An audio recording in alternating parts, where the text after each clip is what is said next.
In the beginning, nothing existed except the void and absolute silence. Time had not yet begun, and the earth was just a formless abyss covered by deep darkness. But then, over the silent waters, something moved. The Spirit of God hovered, as if awaiting the exact moment to start the creation. And then, the voice echoed through eternity. "Let there be light." Suddenly, a brightness cut through the darkness. The light took form, dissipating the darkness, revealing a new beginning. God contemplated the light and saw that it was good, and thus separated it from the darkness, calling the light day and the darkness night. The first day had been born, but the creation was still incomplete. The world remained covered by water without limits. Then, God ordered that there be a vast expansion, something to separate the upper waters from the lower ones. And thus, the firmament rose like a celestial dome, extending over the creation to the heavens. God gave his name, and the cycle of the second day came to an end. The waters still covered everything, but God, in his perfection, gave a new order. The waters were to gather in one place, and the dry land should emerge. And thus it happened. The soil revealed itself, and God called the dry part earth, while to the waters he gave the name of seas, and saw that it was good, but the earth was still empty. Then the order was given again. From the earth sprouted leafy trees, vines full of fruit, green fields covered with herbs and seeds. The creation began to take form. The wind blew between the leaves. The branches bent under the weight of the fruits, and the earth, before sterile, now overflowed with life. And thus ended the third day. Then God turned his gaze to the heavens. The light that shone until then needed order. It needed to be organized in time. Thus, he placed great luminaries in the firmament, the greater to govern the day, and the lesser to illuminate the night and beyond them. Countless stars appeared like sparkling sparks scattered throughout the immensity, each of them positioned with precision, marking seasons, days, and years. The light would now guide the times of the creation. The fourth day was complete. The silence was broken by the agitation in the waters of the blue immensity. The first living beings appeared. Marine creatures of all sizes glided through the currents, while in the heavens, the birds took their place, cutting the wind with their wings. The ocean bubbled with life, and the sky filled with movement. And God blessed them, ordering that they multiply and fill the waters and the heavens. The fifth day reached its end, but something was still missing. The earth, so green and exuberant, still had no movement. Then, God ordered that from it should arise the animals, cattle grazing in the fields, wild beasts roaming forests and valleys, small reptiles sliding between the rocks, each creature according to its species, each one occupying its place in the great work. And God saw that it was good. But the creation was still not complete, for in the heart of this new world, there would be a being different, made in the image of the Creator himself. Then God said, "Let us make man in our image and likeness, so that he may govern over all created things." And thus, from the dust of the earth, God formed man. He was not just another creature, but the reflection of the Creator. And God blessed the man and the woman, giving them dominion over the earth, over the fish of the seas, over the birds of the heavens, and over everything that moved. He entrusted the fruits of the trees and the plants of the fields as food. And God planted a garden for him, not just any garden, but a paradise in the heart of the earth, in a place called Eden. Trees grew with abundant fruits, crystalline rivers winding through the fertile soil, and life flourished in harmony. In the center of that garden, two trees stood out. One of them was the tree of life, the essence brought immortality. The other was the tree of the knowledge of good and evil, and God gave the man a commandment. He could eat freely from all the trees, except that which would bring him the knowledge of good and evil. For on the day in which he ate from it, he would die. The creation was complete. God looked at everything he had done and saw that it was very good. The 8th day reached its end. Then came the 7th day. The sky was blue, the rivers ran quiet, the winds blew softly over the fields and mountains. Everything was in its due place. The work was finished. God then sanctified that day, and in it rested. For his creation was perfect. The man had everything he needed, but even there, in the midst of perfection, he was alone. God saw that it was not good that the man should be alone, and then made him fall into a deep sleep. While he slept, God took one of his ribs and, with the same mastery with which he had molded the first human being, formed the woman. When the man awoke and saw her before him, something new was born in his heart. This, indeed, is bone of my bones, flesh of my flesh, said he. She was part of him, and together they would be one, man and woman created to complement each other, to walk side by side in the garden. They lived without fear, without shame, without malice. There was no guilt, nor pain, nor death. They were naked, but nothing made them avert their gaze, for innocence enveloped them like a cloak. The creation was complete. The man and the woman lived in communion with the Creator in a paradise where each dawn was an invitation to life, and each sunset a celebration of the divine perfection.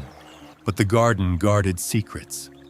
The tree of the knowledge of good and evil was still there, and in the heart of Eden, where purity reigned, something moved, lurking, something that soon would change the destiny of humanity forever. The serpent, silent and astute, stood before the woman. Her eyes were deep and penetrating, her voice soft and persuasive, and then she spoke. "Is it true that God said that you cannot eat from any tree of the garden?" The woman looked at the fruit of the tree of the knowledge of good and evil and answered, "We can eat from the fruit of the trees of the garden, but God said to us that we must not eat nor touch the fruit of this tree, for if we did, we would die." The serpent smiled, leaning even closer. "Certainly you will not die. God knows that on the day that you eat from this fruit, your eyes will open, and you will be like him, knowing good and evil." The woman observed the fruit again. It was beautiful, perfect, and his words seemed to make sense. Would God prevent them from something so good? Could it be that she could be more? Her fingers hesitated, but then she took the fruit and brought it to her lips. The first taste of disobedience touched her mouth. She then looked at the man who was at her side. Without a word, she extended the fruit to him, and the man, without questioning, ate. And then something happened. The innocence that covered them like a cloak was torn. Their eyes opened, but not to a glorious revelation. What they saw was shame. They realized that they were naked, exposed, vulnerable. They took fig leaves and, in haste, tried to cover themselves. But no leaf could hide what they had done. The sound of the footsteps of God echoed through the garden. It was the Creator coming to meet them, as he always did. But this time, they did not run to him. They hid among the trees, as if they could flee from the one who sees all things. Then, the voice of the Lord sounded. "Adam, where art thou?" The man, still hidden, answered, "I heard thy voice in the garden, and I was afraid, for I was naked. Then I hid myself." The question came, firm but loaded with pain. "Who showed thee that thou wast naked? Hast thou eaten from the tree from which I commanded thee that thou shouldst not eat?"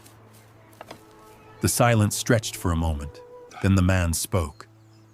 "The woman whom thou gavest to be with me, she gave me of the fruit, and I ate." God turned to the woman. "What is this that thou hast done?" Her voice trembled. "The serpent beguiled me, and I ate." Then God pronounced the judgment. "First, the serpent. Because of what thou hast done, thou shalt be cursed among all animals. Thou shalt crawl upon thy belly, and thou shalt eat dust all the days of thy life. And I will put enmity between thee and the woman, between thy seed and her seed. He shall bruise thy head, and thou shalt bruise his heel." To the woman, God declared, "I will greatly multiply thy pain in conception. With suffering thou shalt bring forth children, and thy desire shall be for thy husband, and he shall rule over thee." And to the man, he said, "Because thou hast hearkened to the voice of thy wife, and hast eaten from the tree from which I commanded thee that thou shouldst not eat, cursed shall be the earth for thy sake. With suffering thou shalt eat from it all the days of thy life. Thorns and thistles shall grow, and with the sweat of thy face shalt thou eat bread, until thou returnest to the dust. For from dust thou wast formed, and to dust thou shalt return." To Sikia, the paradise was no longer a home. The garden that before embraced them with its peace now became a place from which they should depart. God made garments of skin to cover their nakedness. But that act was more than clothing. It was a symbol of the price of sin. The first blood was shed to cover the shame of the man. And then God said, "The man now knows good and evil, and if he stretches out his hand and eats from the tree of life, he will live forever." Thus, the cherubim were placed at the entrance of the garden, and a flaming sword turned in all directions, preventing the way back. The man and the woman took their last steps through Eden. The wind blew cold, and the golden light of paradise remained behind. They walked now to a world they had never known, a world of hard work, of pain, and of death. But even there, among the shadows of the judgment, there was a promise.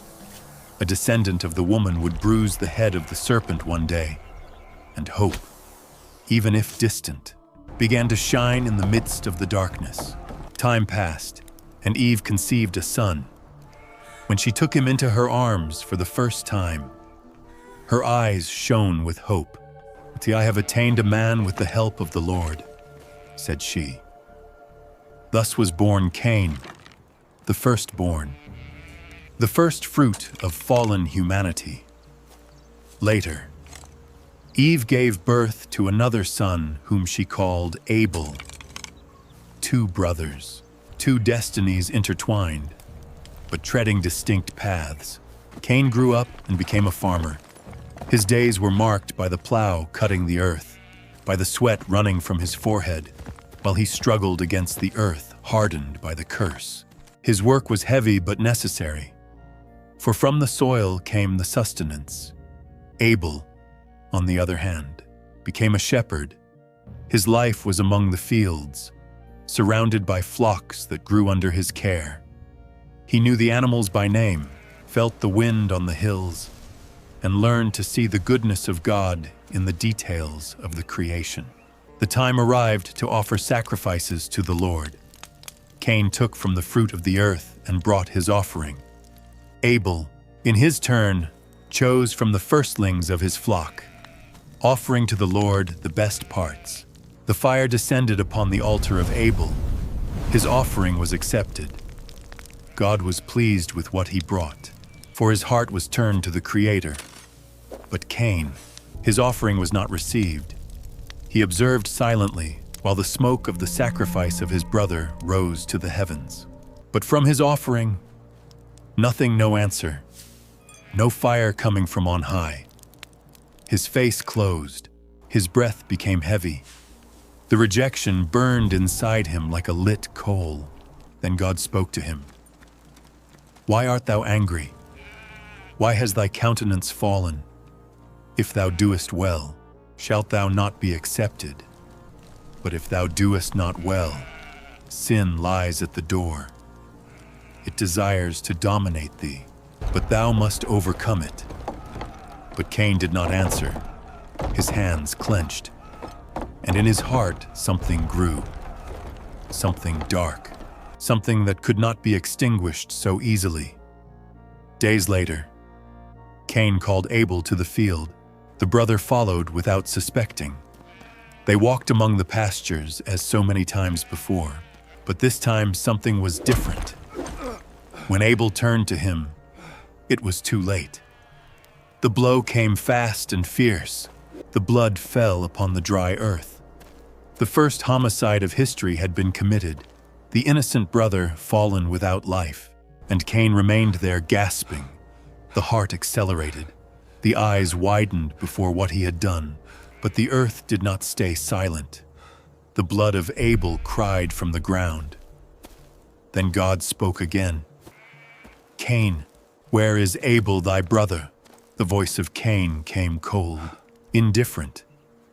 I know not. Am I the keeper of my brother? But God saw what had been done.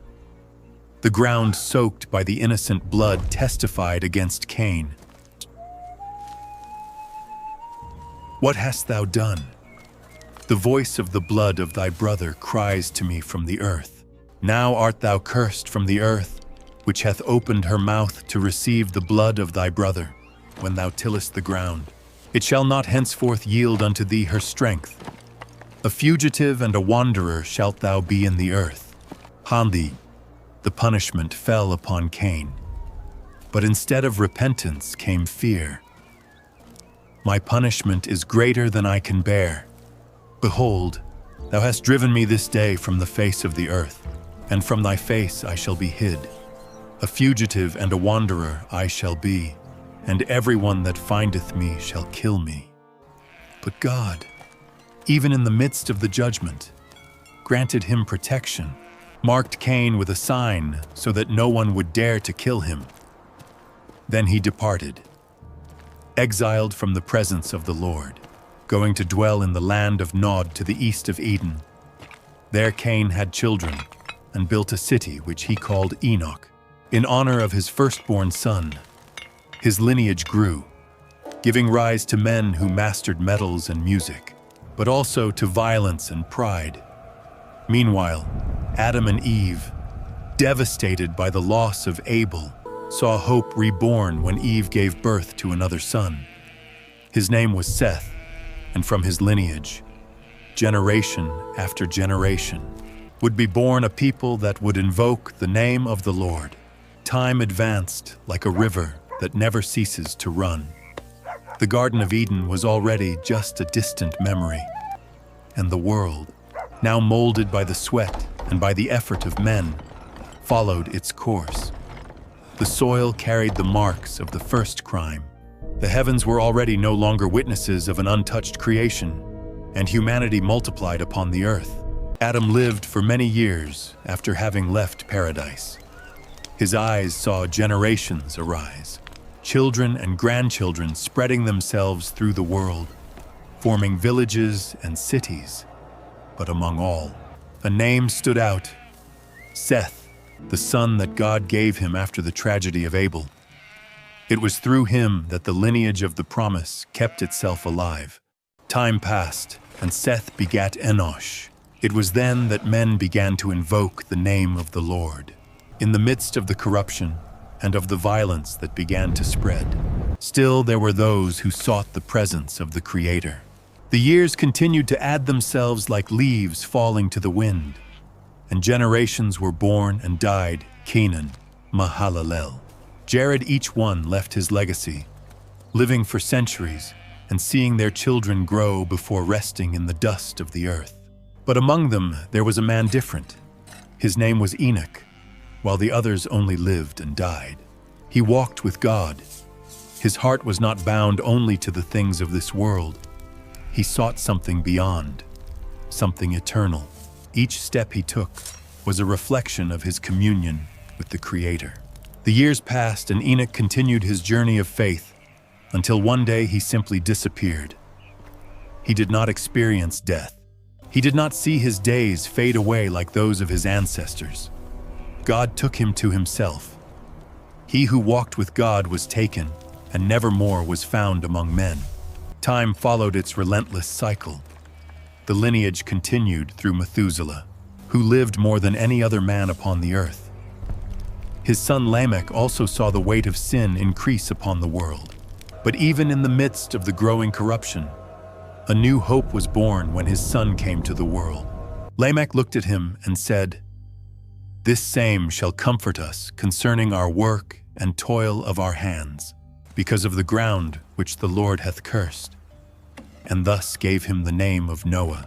Noah was a sign that something was about to come. The world walked to a moment of judgment, but also to a new opportunity. The destiny of the earth soon would change forever. Time passed, and the earth was filling itself with men and women. The cities grew. The fields spread. The children of the first patriarchs multiplied, but together with them grew also the corruption. The world was already no longer as in the beginning. The heart of men hardened, and the evil spread like a dense shadow over the creation. The violence dominated the streets. The injustice was common, and the sin became the essence of humanity. The sons of God looked at the daughters of men and took them for themselves as they desired. Their children were mighty men. Warriors feared the giants of old whose stories would be told by generations. But not even their strength could change the destiny that approached. Then God looked to the earth, and what he saw broke his heart.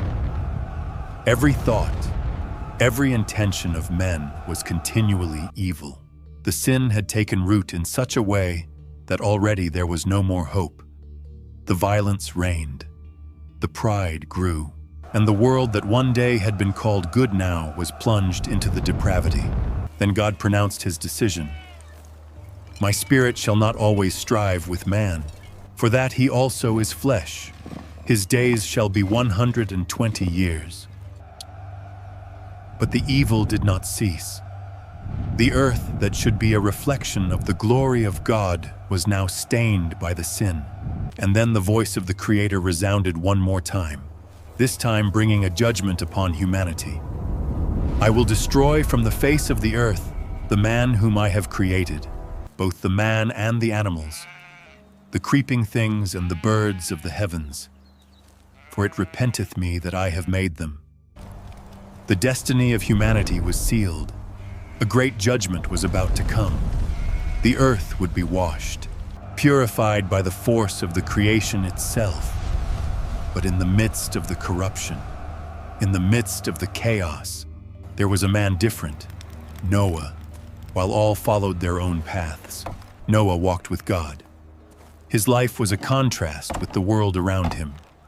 He did not bow to the sin, did not yield to the perversity, and God saw in him a heart faithful. Then the Lord revealed to him a secret, a mystery that no other man could comprehend. "The end of all flesh is come before me, for the earth is filled with violence. I will destroy them together with the earth. Make thee an ark of gopher wood." Well, God gave him detailed instructions. The ark should have 300 cubits of length, 50 of breadth, and 30 of height. It should have a deck below, another in the middle, and a superior one, a side door and a window on high. And then God said, "Behold, I will bring a flood upon the earth, to destroy all flesh, in which is the breath of life. But with thee will I establish my covenant. Thou, thy sons, thy wife, and the wives of thy sons shall enter into the ark. No, and more. Each species of animal should be preserved. Male and female of each one would enter into the ark so that the creation would not be completely destroyed. And Noah should gather food enough to sustain all during the time that they would come to pass inside the vessel. Noah heard everything and did not doubt. He did not question, did not hesitate. In a world of incredulity, he believed and began to build. Hammerings echoed through the fields. Trunks were cut. Wood was molded while men lived their lives as if nothing was to change. Noah worked while the people laughed, mocked, and despised his warning. He continued. Each plank nailed was an act of faith. Each day of work was a proof of obedience, for he knew the storm was coming. The time of the earth, as it was known, was counted, and only those who entered into the ark would be saved. Time advanced, and the ark was ready. The immense hull of wood rose over the dry earth, a silent monument of faith and warning. While Noah worked, the world around him remained blind. Men and women followed their paths, laughing, negotiating, marrying, feasting as if nothing was about to happen. But the heavens watched in silence. Then the voice of God broke the silence one more time. Come thou and all thy house into the ark, for thee have I seen righteous before me in this generation. Noah lifted his eyes. The time had arrived. From each corner of the earth, the animals began to move in pairs. They marched in direction of the ark. The beasts of the forests, the reptiles that crept upon the soil, the birds of the heavens, all followed an invisible path traced by the Creator. 7 pairs of the clean animals, 2 pairs of the unclean and amazing spectacle, a mystery that no one could explain. The doors of the ark opened and Noah, his wife, his 3 sons, Shem, Ham, and Japheth and their wives entered. The shadows of the day lengthened over the earth when for the last time Noah looked at the world he knew. Then, the hand of God closed the door. The silence hovered for a moment. Nothing happened. The earth remained dry and the sky continued blue. Perhaps the mockers, the incredulous, laughed to see that immense vessel locked without sign of storm. But then, on the first day, something changed. The wind blew cold. The clouds began to form, thick and dark. The sky thundered. A sound deep and unknown echoed from the bowels of the earth. The soil trembled, and then came the first drop, and another, and more another. The sky broke. The rain collapsed upon the earth as never before. Rivers overflowed. Waterfalls formed where before there was only dry earth. But this was only the beginning. The fountains of the great abyss of the earth gushed forth violent waters, swallowing villages, devastating fields, tearing trees by the root. The waters rose, invading houses, covering streets. The panic spread. Men and women ran in despair, seeking shelter, seeking any refuge. But there was no refuge. The level of the waters continued to rise. The first floor of the houses was taken, then the roofs. People climbed hills, trees, rocks, anything that gave them a chance to survive. But the waters did not stop. The despair gave place to the agony, and the agony to the silence. During 40 days and 40 nights, the rain did not cease. The ark, before resting on the dry soil, now floated over the chaos like a solitary lighthouse in an endless ocean. She followed the course that God had determined. Beneath her, the earth already did not exist more, only a vast and interminable abyss of waters. The greatest hills were covered. Nothing remained. The world of before had disappeared, and inside the ark, Noah waited. Each day, the roar of the waters was a reminder of the judgment of God, but also of His grace. For while the entire world was erased, a new beginning was being guarded inside that boat, and thus, the waters dominated the earth for 150 days. Then something changed. God remembered Noah, not because He had forgotten, but because the time of judgment was reaching its end. The wind blew over the earth. The waters, before uncontrollable, began to recede. The sky, before closed in gray, opened itself to the light of the sun, and slowly the great flood began to yield. The ark swayed gently while it descended with the waters. Bit by bit, the peaks of the mountains began to emerge on the horizon. And then, on the 17th day of the 7th month, the ark rested upon the top of Mount Ararat. But the earth was still covered by a sea without margins. Noah waited 40 days. After he climbed up to the window of the ark, and a raven, the bird, flew, but did not return, only circled the sky without finding rest. Then Noah let out a dove. The bird flew over the vast waters, but found not where to land. Tired, returned to the ark, where Noah gathered it into his hands. Noah waited 7 more days, then let out the dove again. This time it returned at sunset, and in its beak brought an olive leaf. The eyes of Noah shone. The earth was returning to life. He waited 7 more days and let out the dove 1 more time.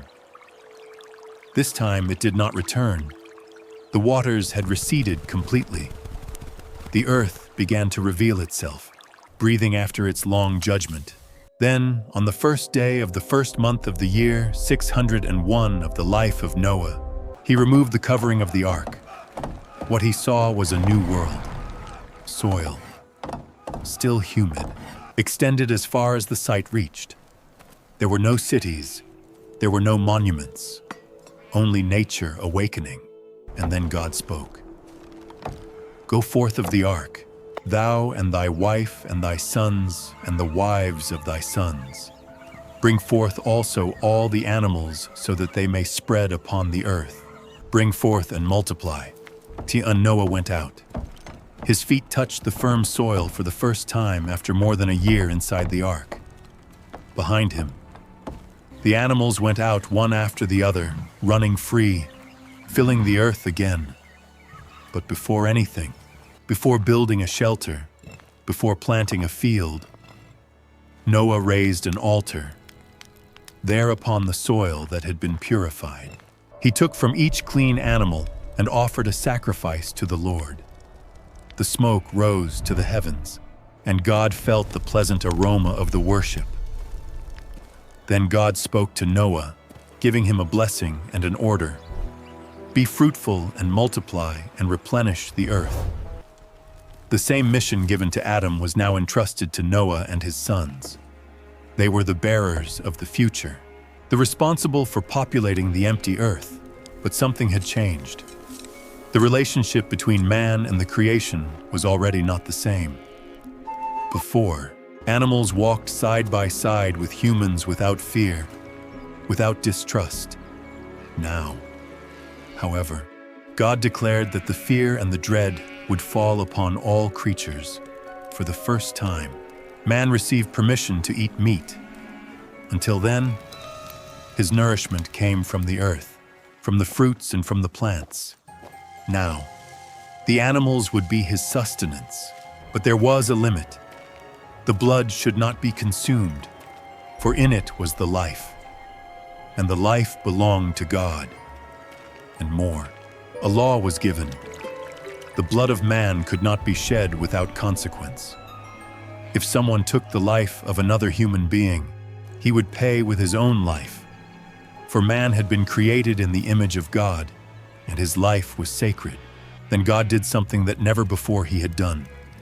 He established a covenant, an eternal pact with Noah, his sons, and all the creation. Never again will I destroy all flesh by the waters of the flood. Never again will there be a flood to destroy the earth. And to seal this promise, God left a sign in the heavens when the rains came, when the storms threatened. An arch would emerge among the clouds. The rainbow would be the visible reminder of the covenant between God and humanity, a symbol of mercy over a world marked by human fragility. The earth was ready for a new beginning, but the heart of man continued the same. Time passed and Noah, now as a farmer, planted a vineyard. The grapes grew, were harvested, and became wine. For the first time, man experienced the effects of drunkenness. Noah drank more than the account and fell into deep sleep inside his tent. His body remained exposed, vulnerable. Then his son Ham saw the nakedness of his father and went out to tell his brothers, but not with honor and yes, with mockery. Shem and Japheth, upon hearing this, took a garment and, walking backwards so as not to see the shame of the father, covered him with respect. When Noah awoke and knew what had happened, he pronounced words that echoed, "A servant of servants shall he be unto his brethren." Although Ham had erred, it was his son Canaan who would carry the consequence of his irreverence. On the other hand, Shem was blessed, for from him would come a people that would walk with God. Japheth also was blessed, and his lineage would expand, dwelling among the tents of Shem. Time followed its course, and Noah lived for 350 years after the flood. And when his days reached their end, he rested, leaving behind a world that was reborn but still carried the marks of the fall. The new humanity had begun, but the destiny of it was still being written. As the descendants of Noah grew and spread themselves, new cities were founded, new cultures arose, and the languages began to multiply.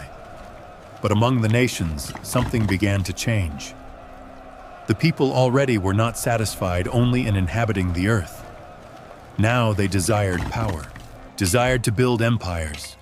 And in the heart of a great city and a plain in the land of Shinar, a new plan began to form. Something grandiose was about to happen, something that would change forever the history of humanity. And the pride of man was about to challenge him one more time. And then, in a vast plain in the land of Shinar, a project began to be traced there, where the soil was fertile and the rivers ran in abundance. A city began to be raised, but this was not enough. They wanted more. They wanted to reach the heavens. The men looked one at the other and said, "Let us make brick and burn them well." They used not stone nor common mortar. They created a new method, a resistant material, bricks molded and hardened by the fire, united by bitumen. They would build something that never before had been seen. Then they decided, "Let us build us a city and a tower whose top may reach unto heavens. We will make a name for ourselves, so that we are not scattered upon the face of the earth." They wanted not to be forgotten. They wanted to be like gods, leave their mark, a monument that would make them immortal. They wanted to challenge the Creator, brick upon brick. The tower grew, rose like a symbol of human pride, a testimony of the arrogance that had been born in the heart of men. They already saw no need for God. They themselves would create their own destiny. But the Lord looked down. He saw the city, saw it rising, reaching the heights, and saw the heart of those who built it. And then he said, "Behold, they are one people, and they all speak one language." This is only the beginning of what they intend to do. Now nothing will stop them from realizing everything that they plan. They were united, but not for the glory of God, and yes, for their own exaltation. The same sin of Eden echoed through the generations, the same desire to be like God. Then the Lord descended to the earth, and in an instant something happened.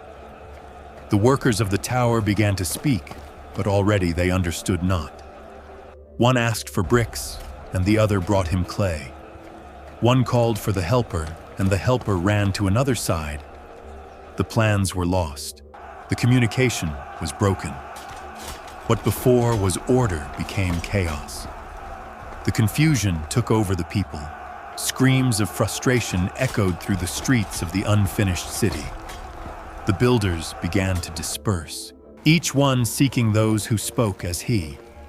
The groups separated. The families distanced themselves. The great project was abandoned. The tower remained there unfinished, like a reminder of the folly of man. And that place started to be called Babel, for there the Lord confounded the language of all the earth. The humanity that had resisted to scatter itself now was forced to this. They scattered themselves through all the continents, taking with them their new languages, their customs, their beliefs. Peoples arose, nations were formed, but among all these lineages, one still carried a special call, the lineage of Shem, and among his descendants, there was a man named Abram. The world multiplied, the peoples arose and fell, but God still had a plan. In a land called Ur of the Chaldees, there was a man who still did not know that his life was about to change forever. His name was Abram. He was a common man living among his people, caring for his flocks, fulfilling his routine. But God saw him, and one day the voice of the Eternal broke the silence and echoed inside his soul. Get thee out of thy country, and from thy kindred, and from thy father's house, and go unto the land that I will show thee. It was a call without details, a call without maps, without certainties, only a promise. I will make of thee a great nation. I will bless thee and make thy name great, and thou shalt be a blessing. I will bless them that bless thee and curse them that curse thee, and in thee shall all families of the earth be blessed. A man, a promise, a future that not even he could imagine. And then Abraham obeyed. He left everything behind: his house, his lands, his roots. He took with him his wife Sarai, his nephew Lot, and all his goods. Guided only by the voice of God, followed toward the unknown. The caravan crossed deserts and hills without knowing for sure where it went. But when they arrived at the land of Canaan, something changed. God spoke again. Unto thy seed will I give this land. There, beneath the open sky, in the midst of a land inhabited by other peoples, Abram built an altar and there worshipped the Lord. But the journey was not yet over. The famine came to the land, and Abram needed to follow further south, descending to Egypt in search of food. But Egypt was a dangerous place. The pharaohs were powerful, and Sarai, his wife, was beautiful. Abram feared that they would kill him to take her, so he orchestrated a plan. Say that thou art my sister, so that they may treat me well for thy sake and my life be spared. And thus it happened. The Egyptians saw the beauty of Sarai and took her to the palace of the Pharaoh. In exchange, Abram received flocks, servants, and riches, but something was wrong. The Pharaoh was afflicted by great plagues. God intervened, for that woman belonged not to the king of Egypt, but to the man of the promise. The Pharaoh realized the truth and confronted Abram. Why didst thou say that she was thy sister? Why didst thou not tell me that she was thy wife? And then the king expelled them from Egypt. Abraham and Sarai departed, taking with them everything they had acquired. They returned to Canaan, the land that God had promised. The path was still long. The challenges were still to come, but something was certain. The call already had been made, and the promise of God would never fail. The wind blew strong over the hills of Canaan. The dust rose while the flocks walked through the dry trails, followed by attentive shepherds. The sun burned the soil, and the earth seemed to extend itself infinitely before the eyes of Abram and his nephew Lot. They had left Egypt carrying great riches, sheep, cattle, tents, gold, and silver, but something began to become evident that already was not sufficient for the two. The growth of their flocks made it impossible that they shared the same space. The shepherds of Abram and the shepherds of Lot began to argue. The sound of the conflicts echoed between the valleys, and soon it became clear that something needed to be done. Abram looked at Lot and spoke with wisdom. "Let there be no strife, I pray thee, between me and thee, between my herdmen and thy herdmen, for we are brethren. Is not the whole land before thee? I pray thee, separate thyself from me. If thou wilt take the left hand, then I will go to the right. Or if thou depart to the right hand, then I will go to the left." And Lot looked around. He saw the vast dry lands of Canaan, and in the distance the verdant fields of the valley of the Jordan. That place was different, fertile, prosperous, similar to the Garden of Eden and the lands of Egypt. It was an easy choice for him. Lot pointed to the valley and decided to follow there without hesitating. Departed with his flocks, his tents, and his servants, moved by what he saw with the eyes.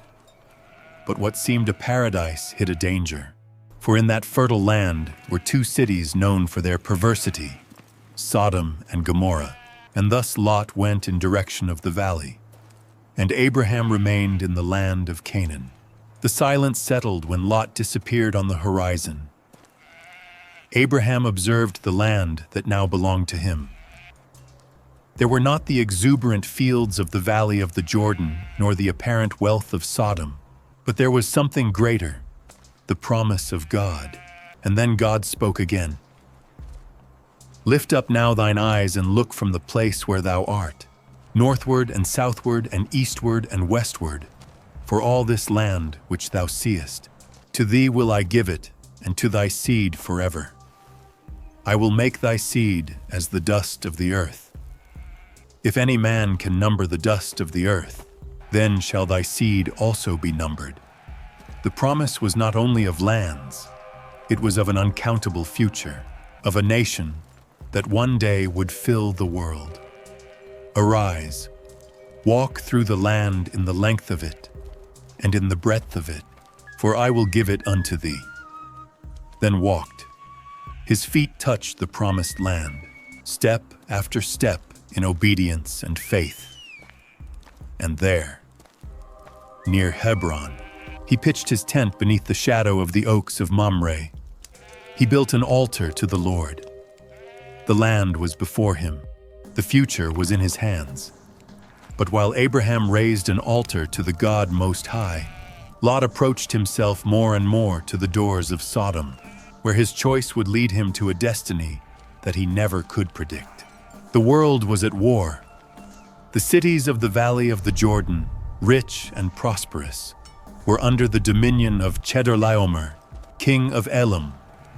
For 12 years, the kings of Sodom, Gomorrah, Admah, Zeboim, and Zor paid tributes, bowing to the power of the one who governed from the east. But in the 13th year, something changed. They rebelled, decided that they would be no more servants, would pay no more tributes, and thus the war began. Chedorlaomer did not accept the challenge. With him came 3 other allied kings who governed vast territories, who marched with implacable armies. Together they advanced like a storm, destroying everything in their path.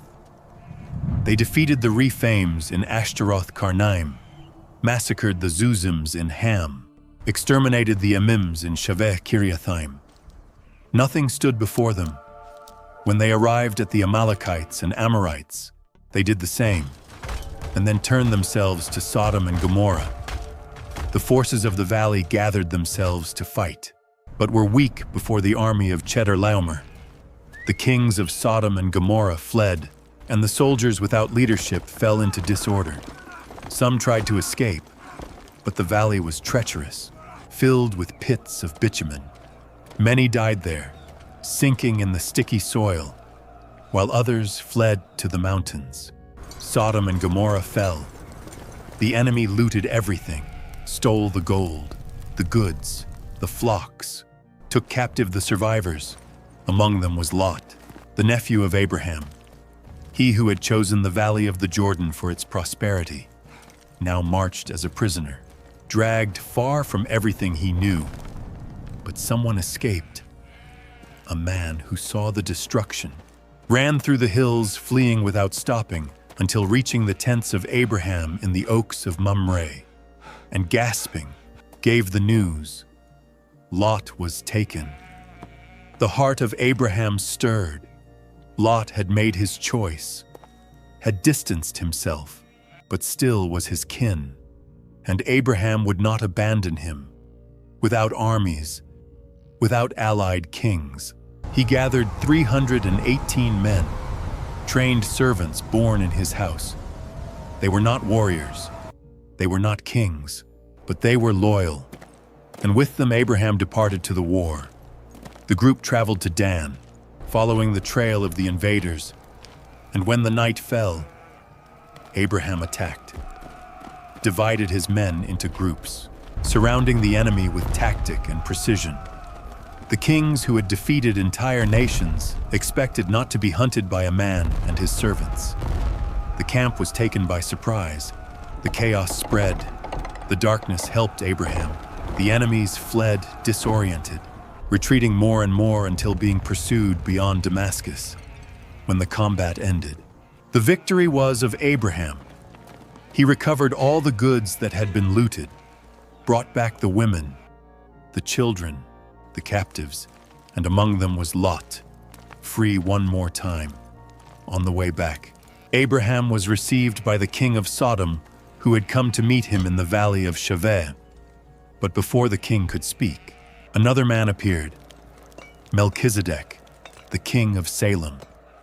He was not like the other kings. His city had not fallen in the war, for he was not a common king. He was also priest of the God Most High. Melchizedek brought bread and wine and blessed Abraham. Blessed be Abram of the God Most High, possessor of heavens and earth. Blessed be the God Most High, which hath delivered thine enemies into thy hand. And there, in the presence of that king-priest mysterious, Abraham did something surprising, took 1/10 of everything that he had conquered, and gave as offering to Melchizedek. Then the king of Sodom spoke, "Give me the persons and take the goods to thyself." But Abraham raised his hand to the heavens and answered, "I have lifted up mine hand unto the Lord, the God Most High, possessor of heavens and earth, that I will not take from a thread even to a shoe latchet, and that I will not take anything that is thine, lest thou shouldst say, I have made Abraham rich. He needed not the wealth of Sodom. His confidence was in the promise of God, not in the treasures of corrupted men. And thus Abraham returned to his tent, carrying with him not only the victory, but the certainty that God was with him. The war had been won, but the story was still far from ending, for the promise of God still awaited its fulfillment. The night fell upon the hills of Canaan. The sky, dark as a deep cloak, was filled with stars. Abraham was alone, wrapped in thoughts. He had defeated kings, rescued Lot, rejected riches of Sodom. But in the silence of that night, a question weighed in his heart. He still had no heir. Then God spoke. "Fear not, Abraham, I am thy shield and thy exceeding great reward."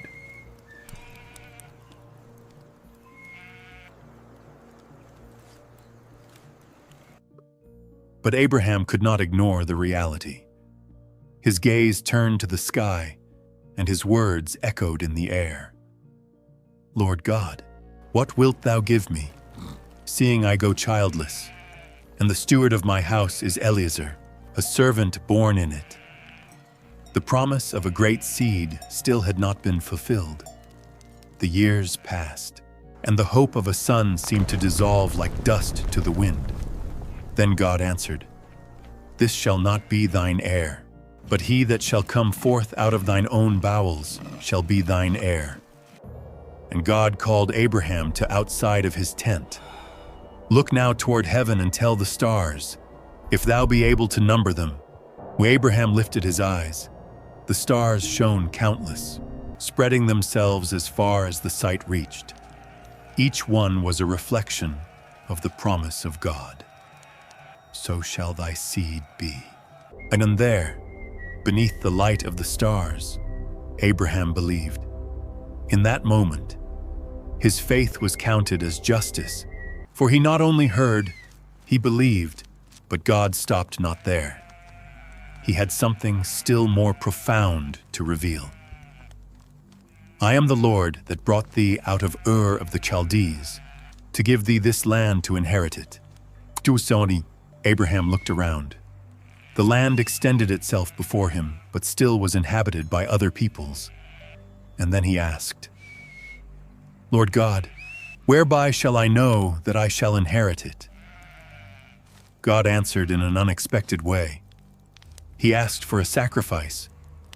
"Take me an heifer of 3 years old, and a she-goat of 3 years old, and a ram of 3 years old, and a turtle dove, and a young pigeon." Abraham obeyed, prepared the animals, cutting them in the midst, and placing each part before himself. He knew what was happening. God was sealing a pact. The day passed, and Abraham remained there, chasing away the birds of prey that tried to touch the sacrifice. The sun went down, and when the darkness arrived, a deep sleep fell upon him, and then God revealed the future. "Know of a surety that thy seed shall be a stranger in a land that is not theirs, and shall serve them, and they shall afflict them 400 years. But that nation will I judge, and afterward shall they come out with great substance." The promise extended itself beyond Abraham, spoke of a people that still existed, not of an exile, of a triumphant return, spoke of Israel. Then, in the midst of the darkness, something happened. A smoking furnace and a burning lamp passed between the pieces of the sacrifice. It was God sealing the pact. Normally, 2 men would pass together through the midst of the sacrifice, committing themselves one to the other. But here only God passed. He was declaring that his promise depended not on Abraham. It was an unbreakable covenant based only on his faithfulness. And God concluded, "Unto thy seed have I given this land, from the river of Egypt unto the great river Euphrates." Cardion, the promise was made. The pact had been sealed. The sky continued starry, and Abraham knew that his story was only beginning. For God never fails. The stars still shone in the sky, but the years passed, and the promise seemed more and more distant. Abraham and Sarah continued childless. Each day, the absence of an heir became a greater weight. Each night, the silence of the tent echoed the interminable wait. Sarah looked at herself and saw that time was against her. Her womb, already aged, had not generated life. The promise of God was great, but the reality seemed insurmountable. Then an idea began to take form in her mind. Certain night, sitting before Abraham, she spoke. "The Lord hath restrained me from bearing. I pray thee, go in unto my maid. It may be that I may obtain children by her." Abraham heard.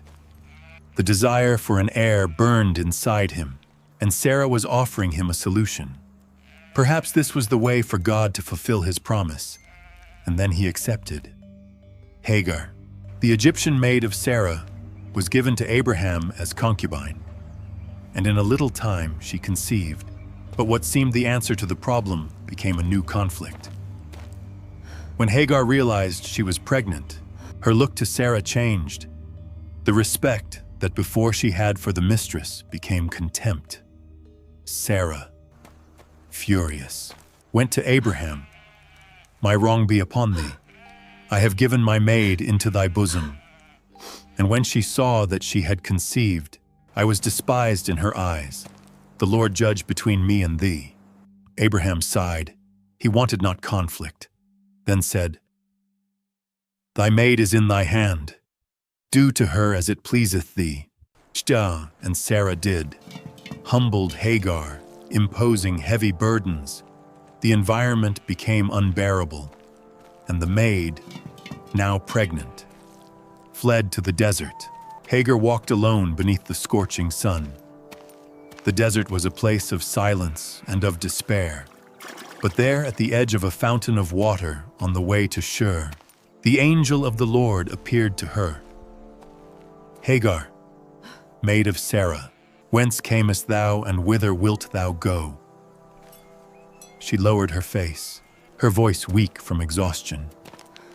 "I flee from the face of my mistress Sarah." Then the angel spoke. "Return to thy mistress and submit thyself under her hands." It was difficult, painful, but God had a greater purpose. "I will multiply thy seed exceedingly, that it shall not be numbered."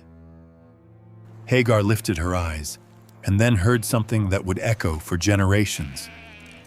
"Behold, thou art with child, and shalt bear a son, and shalt call his name Ishmael, because the Lord hath heard thy affliction. He will be a wild man.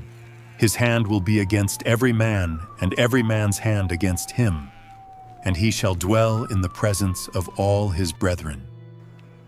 Hagar felt her heart accelerate. God had heard. God had not ignored her. There in the midst of the desert, she gave a name to the Lord. "Thou God seest me." And that place started to be called Beer Lahai Roi, the well of the living one who sees me. Hagar returned, endured the difficulties. For now she carried a promise inside her, and in the right time gave birth to a son. Abraham looked at the boy and gave him the name of Ishmael, as God had ordered. On that day, Abraham had 86 years. He finally held a son in his arms, but he still knew not that this was not the son of the promise. For the plan of God fulfills itself not by the hurry of men. The promise was still to come. Time had passed like sand to the wind. 13 years went by since the birth of Ishmael. Abraham, now with 99 years, still waited, still carried the promise in his heart, but his body already felt the weight of age. Would it be too late? Then God appeared again to him, and his voice, strong and immutable, echoed through the earth. "I am the Almighty God. Walk before me, and be thou perfect. I will make my covenant between me and thee, and will multiply thee exceedingly." Sutia, the promise, was still alive. Abraham fell on his face. He knew that he stood before the Eternal, before the one who governs heavens and earth. And God continued, "As for me, behold, my covenant is with thee. Thou shalt be a father of many nations. Neither shall thy name any more be called Abram, but thy name shall be Abraham, for a father of many nations have I made thee." That name carried a destiny. Abraham, which meant exalted father, now became Abraham, father of many nations. His name, his identity, his life were transformed, and God followed with his promise. "I will make thee exceeding fruitful, and will make nations of thee, and kings shall come out of thee. I will establish my covenant between me and thee, and thy seed after thee in their generations, for an everlasting covenant, to be a God unto thee, and to thy seed after thee. and I will give unto thee Canaan for an everlasting possession. But this covenant needed a sign, something visible, something that would mark the people that would come from Abraham. The circumcision. Yet every man-child among you shall be circumcised. This shall be a token of the covenant betwixt me and you for all generations. This pact would be unbreakable. Those who were of the seed of Abraham would carry this sign in their bodies, remembering always that they belonged to God. But God stopped not there. He looked at Abraham and spoke about Sarah. As for Sarah thy wife, thou shalt not call her name Sarai, but Sarah shall her name be, and I will bless her and give thee a son also of her. Yea, I will bless her, and she shall be a mother of nations. Kings of people shall be of her. So Abraham laughed because it was impossible. He had 100 years and Sarah 90. How could it happen? Shall a child be born unto him that is 100 years old? And shall Sarah, that is 90 years old, bear? Then he looked at Ishmael and asked, O God, and that Ishmael might live before thee. But God answered, No, but Sarah thy wife shall bear thee a son indeed, and thou shalt call his name Isaac. I will establish my covenant with him for an everlasting covenant, and with his seed after him. Isaac the name meant laughter because Abraham laughed, because Sarah would laugh, and because God would transform the incredulity into joy. But God forgot not Ishmael. As for Ishmael, I have heard thee. Behold, I have blessed him, and will make him fruitful, and will multiply him exceedingly. 12 princes shall he beget, and I will make him a great nation. But my covenant will I establish with Isaac. And after these words, God went up from the presence of Abraham. Abraham arose. The day still had not ended, but something inside him had changed. God had spoken. The promise was about to fulfill itself, and he hesitated not. On that same day took his son Ishmael, his servants, and all the men of his house, and circumcised them. He himself, with 100 years, also received the sign of the pact. The faith of Abraham was not only of words, it was of obedience. And now the earth waited. The womb of Sarah waited, because the promise was nearer than ever. The sun burned over the hills of Mamre. The warm wind blew between the trees, and the silence of midday hovered over the tents. Abraham was sitting at the door of his tent, resting from the labor of the day, when he lifted his eyes and saw 3 men standing before him. They had not approached themselves as common travelers, simply were there. The heart of Abraham accelerated. There was something in them, something different. Without hesitating, he ran to meet them, bowed himself toward the ground in sign of respect, and said, My Lord, if now I have found favor in thy sight, pass not away. I pray thee from thy servant. Let a little water, I pray you, be fetched, and wash your feet, and rest yourselves under the tree. And I will fetch a morsel of bread, and comfort ye your hearts. After that ye shall pass on. The visitors agreed, and Abraham hastened into the tent, looked at Sarah and said, Make ready quickly 3 measures of fine meal, knead it and make cakes. Then ran to the field, chose a calf tender and good, and ordered a servant that he prepare it, brought butter, milk, and meat, and placed before the men, stood by them under the tree while they ate, without daring to seat himself, only observing. Then one of the visitors looked at him and asked, Where is Sarah thy wife? Abraham pointed to the tent. She is there. Seau. And then the visitor spoke something that would change everything. I will certainly return unto thee according to the time of life. And lo, Sarah thy wife shall have a son. Inside the tent, Sarah heard. Her heart stirred. A son. Now her body already was not young, and Abraham already had 100 years.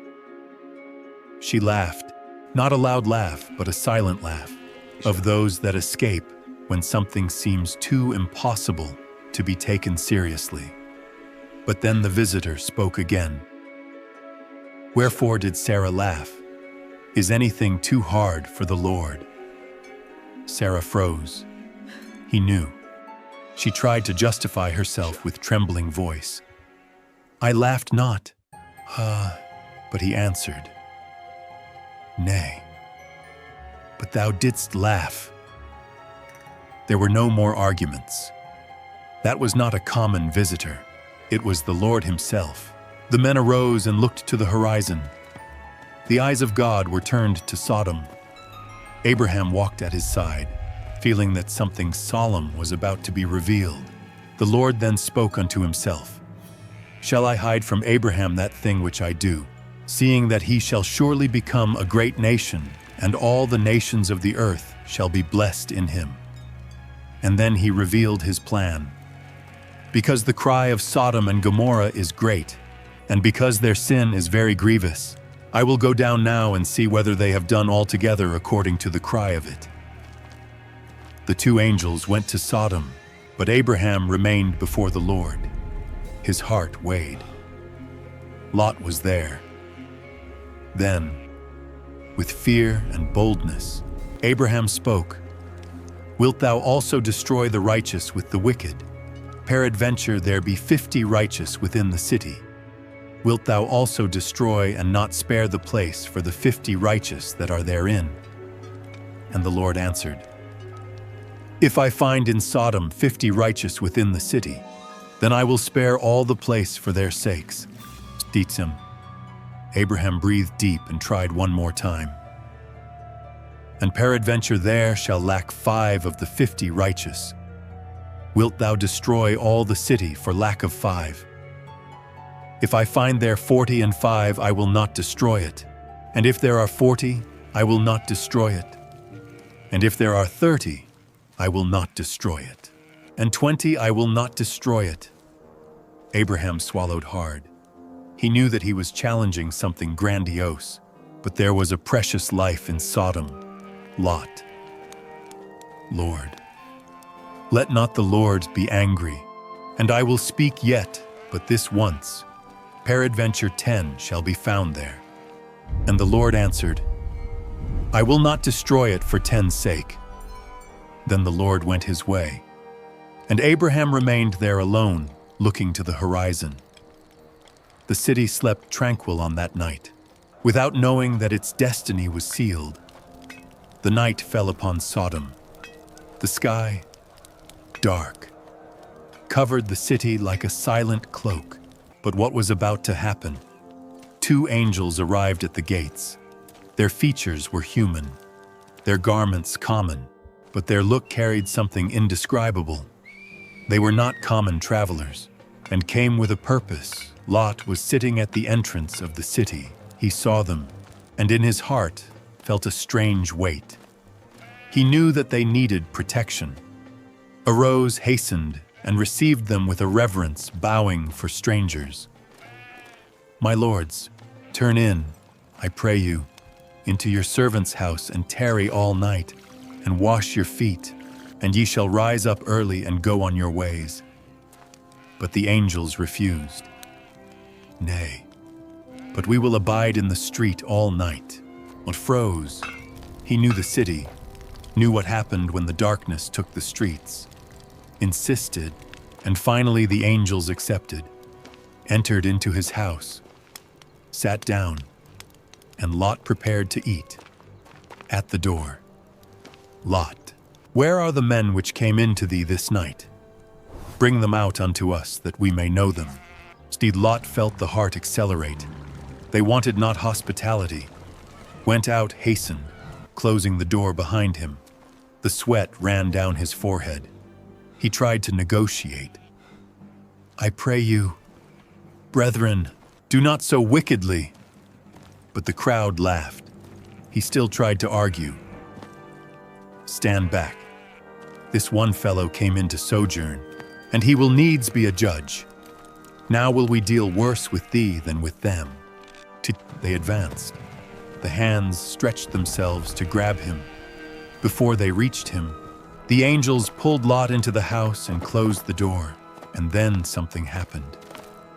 The men on the outside were smitten with blindness, sudden. They stumbled, groped, screaming and struggling, but could not find the door. The angels turned themselves to Lot. Hast thou here any besides thy sons-in-law, and thy sons, and thy daughters? Bring them out of this place. Lot went running to the bridegrooms of his daughters, tried to warn them. Up, get you out of this place, for the Lord will destroy this city. But they laughed. To them, Lot seemed to be playing. Then the dawn came. The angels hastened Lot. Arise, take thy wife and thy 2 daughters which are here, lest thou be consumed in the iniquity of the city. But Lot lingered. The heart was still attached to the city. Then the angels laid hold upon his hand, and upon the hand of his wife, and upon the hand of his 2 daughters, and they brought him forth and set him without the city. And then one last order was given.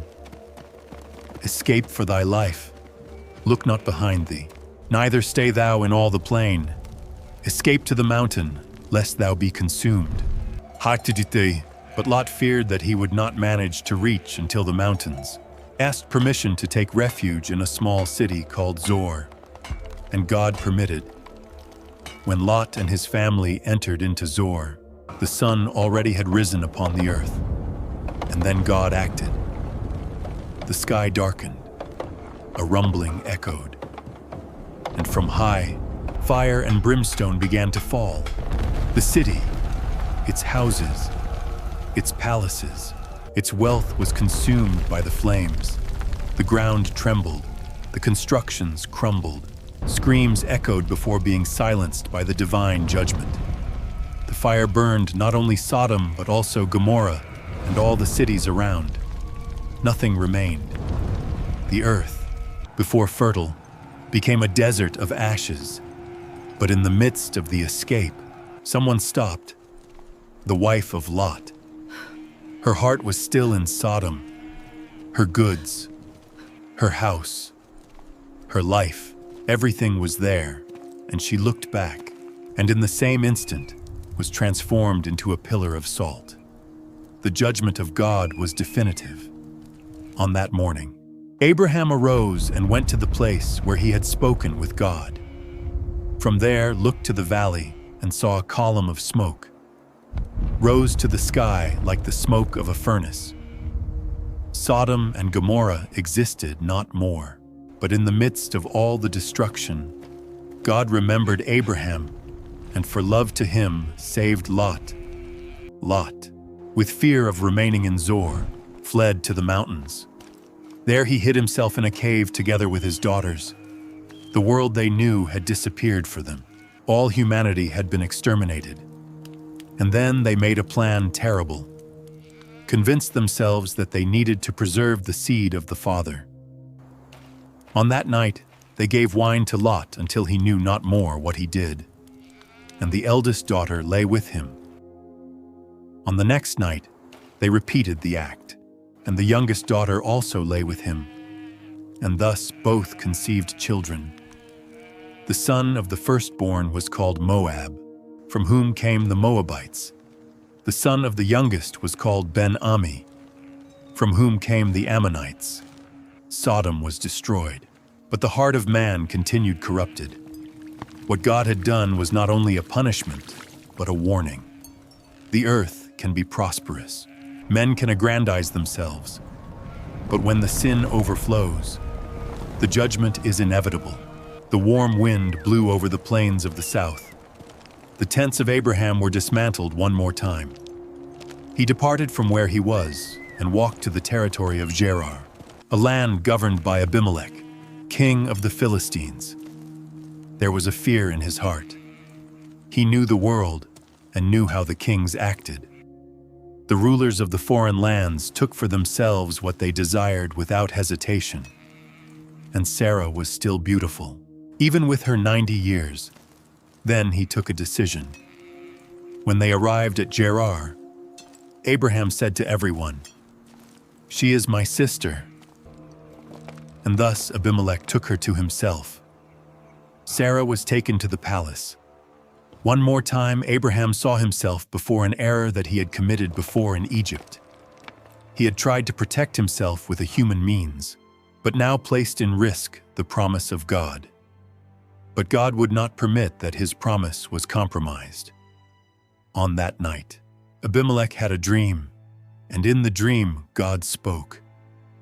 "Behold, thou art but a dead man for the woman which thou hast taken, for she is a man's wife." The king awoke, startled. He had not touched Sarah, but now understood that something much greater was happening. There was a God who saw everything. On the following morning, Abimelech gathered his servants and told them what had happened. The fear fell upon everyone. Then he sent to call Abraham and confronted him.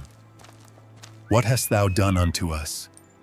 And what have I offended thee, that thou hast brought on me and on my kingdom a great sin? Thou hast done deeds unto me that ought not to be done." Abraham lowered the head. He knew he had erred, but tried to justify himself. "I thought, surely the fear of God is not in this place, and they will slay me for my wife's sake." And then revealed the truth. "Yet indeed she is my sister, the daughter of my father, but not the daughter of my mother, and she became my wife." It was truth, but it was a truth incomplete, a half-truth that almost caused a tragedy. Abraham told how since they had left their land, he had agreed with Sarah that wherever they went, she would say that she was his sister. It was a plan of self-preservation, but that now showed its flaws. Abimelech sighed, then took sheep, oxen, servants, and handmaids and gave them to Abraham. Returned Sarah and said, "Behold, my land is before thee. Dwell where it pleaseth thee." And to Sarah he spoke, "Behold, I have given thy brother 1,000 pieces of silver. Behold, he is to thee a covering of the eyes unto all that are with thee." And with all other thus she was reproved. Then Abraham prayed for Abimelech, and God healed the king, his house, and all the women of his palace who had been prevented from conceiving because of the occurrence. The city that was under an invisible judgment was restored. Abraham was a man of faith, but still was human. He had tried to protect himself, but compromised the truth, and God one more time delivered him from the consequences of his error. The promise was still alive. After so many years of waiting, of promises repeated, of hopes postponed, Sarah, the pains of birth, and then the impossible happened. A cry of baby echoed through the tent. Sarah held the boy in her arms and smiled as never before. The son of the promise had been born. Abraham looked at the boy, the heir that God promised, the son that Sarah never believed she would have. With tears in his eyes and the heart overflowing, gave him the name of Isaac Laughter, because God had transformed the doubt into joy, the wait into reality. And on the 8th day, as God had ordered, Abraham circumcised his son. Sarah, before marked by the shame of the sterility, now laughed aloud. "God hath made me to laugh so that all that hear will laugh with me." But not all would laugh for much time. The years passed. Isaac grew, and the day of his weaning was a day of celebration. Abraham prepared a great banquet, and all were gathered. But in the midst of the feast, something happened. Sarah saw Ishmael mocking Isaac. Her look hardened. The boy was not more only the son of a maid, he was a threat. Sarah approached Abraham. Her tone was firm, definitive. "Cast out this bondwoman and her son, For the son of this bondwoman shall not be heir with my son. Even with Isaac, Howlelite, the heart of Abraham tightened. Ishmael was his son. He had raised him, taught him to walk, seen him grow. How could he simply send him away? But then God spoke. Let it not be grievous in thy sight because of the lad and because of thy bondwoman, in all that Sarah hath said unto thee. Hearken unto her voice, for in Isaac shall thy seed be called. And also of the son of the bondwoman will I make a nation, because he is thy seed. Abraham, although with the heavy heart, obeyed. On the following morning, before the sun rose completely, Abraham took bread and a bottle of water, placed upon the shoulders of Hagar, and delivered Ishmael to her. She departed. The desert waited for them. The sun burned without pity. The desert of Beersheba had no shelter, and the water of the bottle finished. The boy was weak. Ishmael stumbled. His lips were cracked. Hagar looked at him and felt a despair that never she had felt before. She could not see him die. Distanced herself a few steps and sat beneath the shadow of a dry shrub, covered her face, and wept. But God heard the cry of the boy. And then the angel of God called Hagar from the heavens. What aileth thee, Hagar? Fear not, for God hath heard the voice of the lad where he is. Arise, lift up the lad, and hold him in thine hand, for I will make him a great nation. The eyes of Hagar opened. Before her there was a well. She ran to it, filled the bottle, and gave to drink to Ishmael. The life returned to the boy. And there in the midst of the desert, God was with him. Ishmael grew, became strong, became an archer. His mother found him a wife out of the land of Egypt, and he settled himself in the land of Paran. He was not the son of the promise, but even so God abandoned him not. Time passed and Abraham prospered. His name spread itself through all the land. Then Abimelech, the king of Gerar, came to him and said, God is with thee in all that thou doest. Now therefore swear unto me here by God, that thou wilt not deal falsely with me, nor with my son, nor with my son's son.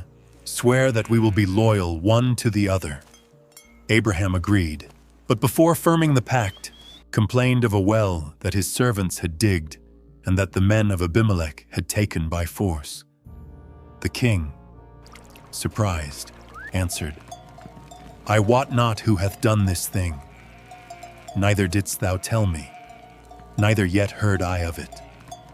But today Abraham took sheep and oxen and made an agreement with Abimelech as sign of the pact.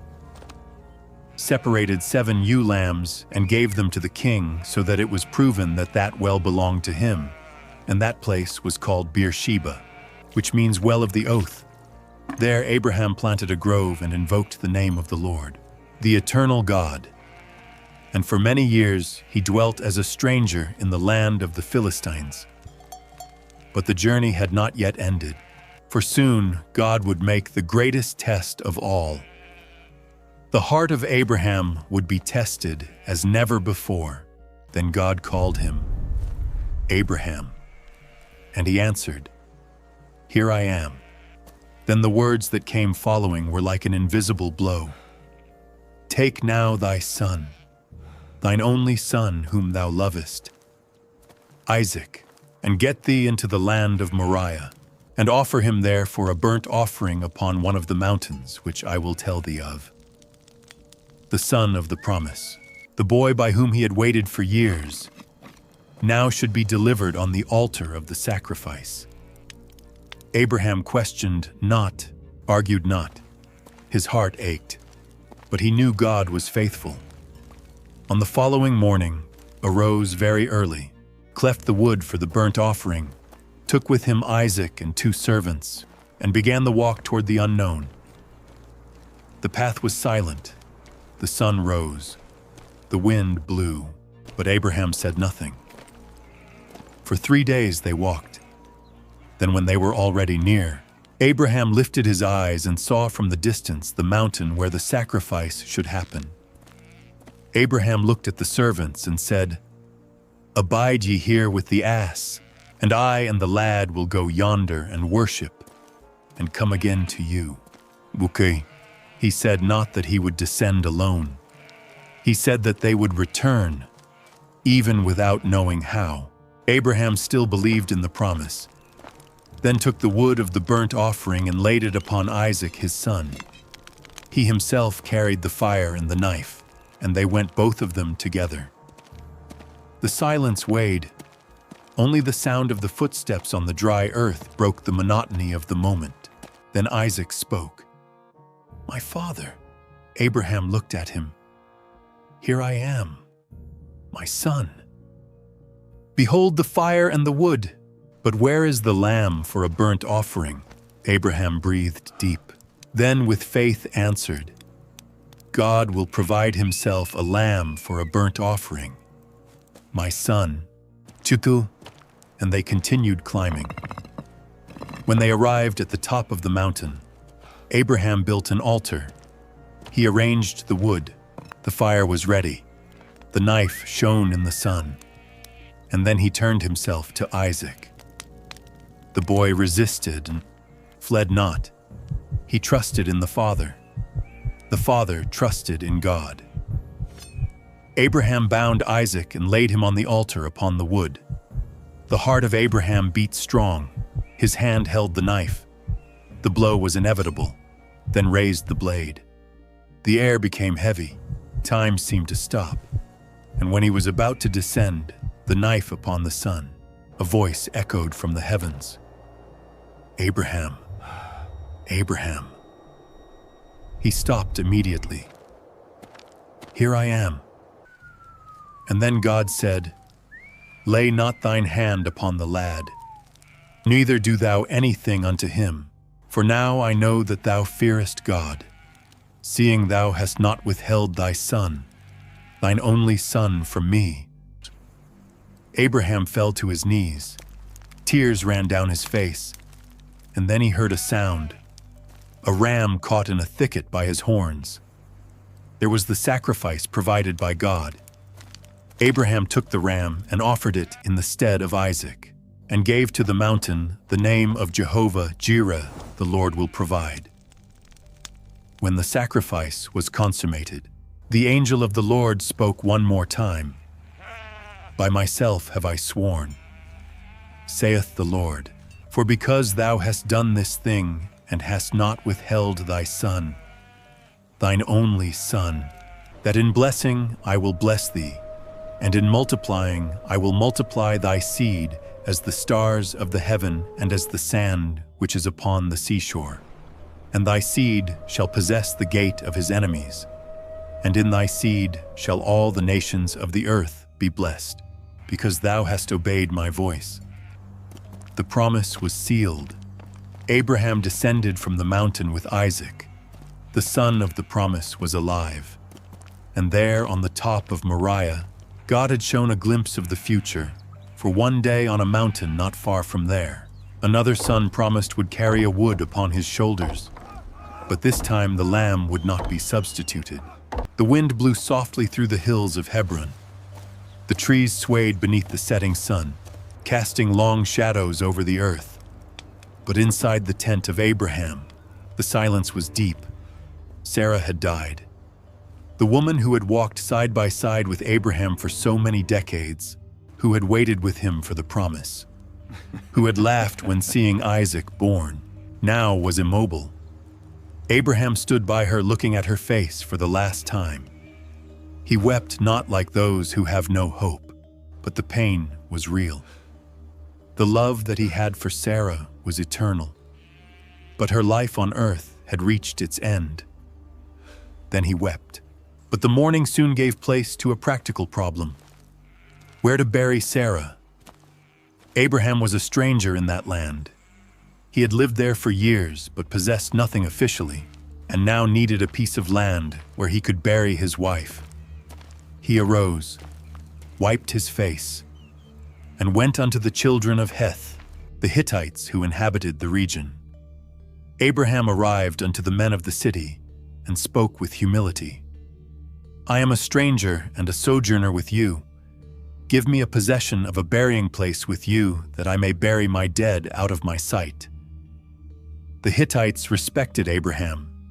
They knew that God was with him, then answered, Hear us, my Lord. Thou art a mighty prince among us. In the choice of our sepulchres bury thy dead. None of us shall withhold from thee his sepulchre. But Abraham already knew where he wanted to bury Sarah. He wanted the cave of Machpelah that was in the field of Ephron the son of Zohar. Then turned himself to Ephron and said, If it be your mind that I should bury my dead out of my sight, hear me and entreat for me to Ephron the son of Zohar, that he may give me the cave of Machpelah which he hath, which is in the end of his field. For as much money as it is worth, he shall give it me for a possession of a burying place amongst you. Ephron heard, but refused to speak directly about money. He said, Nay, my lord, hear me. The field give I thee, and the cave that is therein I give it thee in the presence of the sons of my people, give I it thee. Bury thy dead. But Abraham knew that this was not a real gift in the culture of the time. A gift like this could be only symbolic, and in the future, the descendants of Ephron could reclaim the land back. Abraham wanted not favors, he wanted legitimate possession, then insisted, But if thou wilt give it, I pray thee, hear me, I will give thee money for the field, take it of me, and I will bury my dead there. But Ephron finally revealed the value. The land is worth 400 shekels of silver. What is that betwixt me and thee? Abraham negotiated not, bargained not, weighed the silver and paid immediately. And thus Machpelah started to belong officially to Abraham. Before everyone, he took possession of the cave, of the field, and of the trees around. Now he had a piece of the promised land, with the heart heavy. Abraham took the body of Sarah and carried it until the cave. There in Machpelah, beneath the silent look of the hills, he buried her. The woman who had accompanied him since Ur of the Chaldees now rested in the land that one day would be home of his seed. Abraham was still a stranger, but Machpelah was a sign that God would fulfill his promise. For one day all that land would belong to the children of Isaac, and there in Machpelah, Abraham also would be buried, and his children, and his grandchildren. For the story was still not over. Time passed. The sun rose and set over the lands of Canaan. The promises of God continued fulfilling themselves, but something still was missing. Isaac needed a wife. Abraham knew that his son could not marry with the women of Canaan. He was the heir of the promise. His lineage should remain pure, separated, holy. But where to find that woman? Then called his eldest servant, the administrator of everything he possessed. Put, I pray thee, thy hand under my thigh, and I will make thee swear by the Lord, the God of heaven and the God of the earth, that thou shalt not take a wife unto my son, of the daughters of the Canaanites, among whom I dwell. But thou shalt go unto my country and to my kindred, and take a wife unto my son Isaac. The servant, surprised with the responsibility, asked, Peradventure the woman will not be willing to follow me unto this land. Must I needs bring thy son again unto the land from whence thou camest? Abraham denied immediately.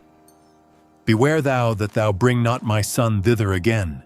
The Lord God of heaven, which took me from my father's house and from the land of my kindred, will send his angel before thee, and thou shalt take a wife unto my son from thence. And if the woman will not be willing to follow thee, then thou shalt be clear from this my oath. Only bring not my son thither again. The servant swore, took 10 camels loaded with gifts, and departed toward the city of Nahor in Mesopotamia. After many days of travel, the servant arrived.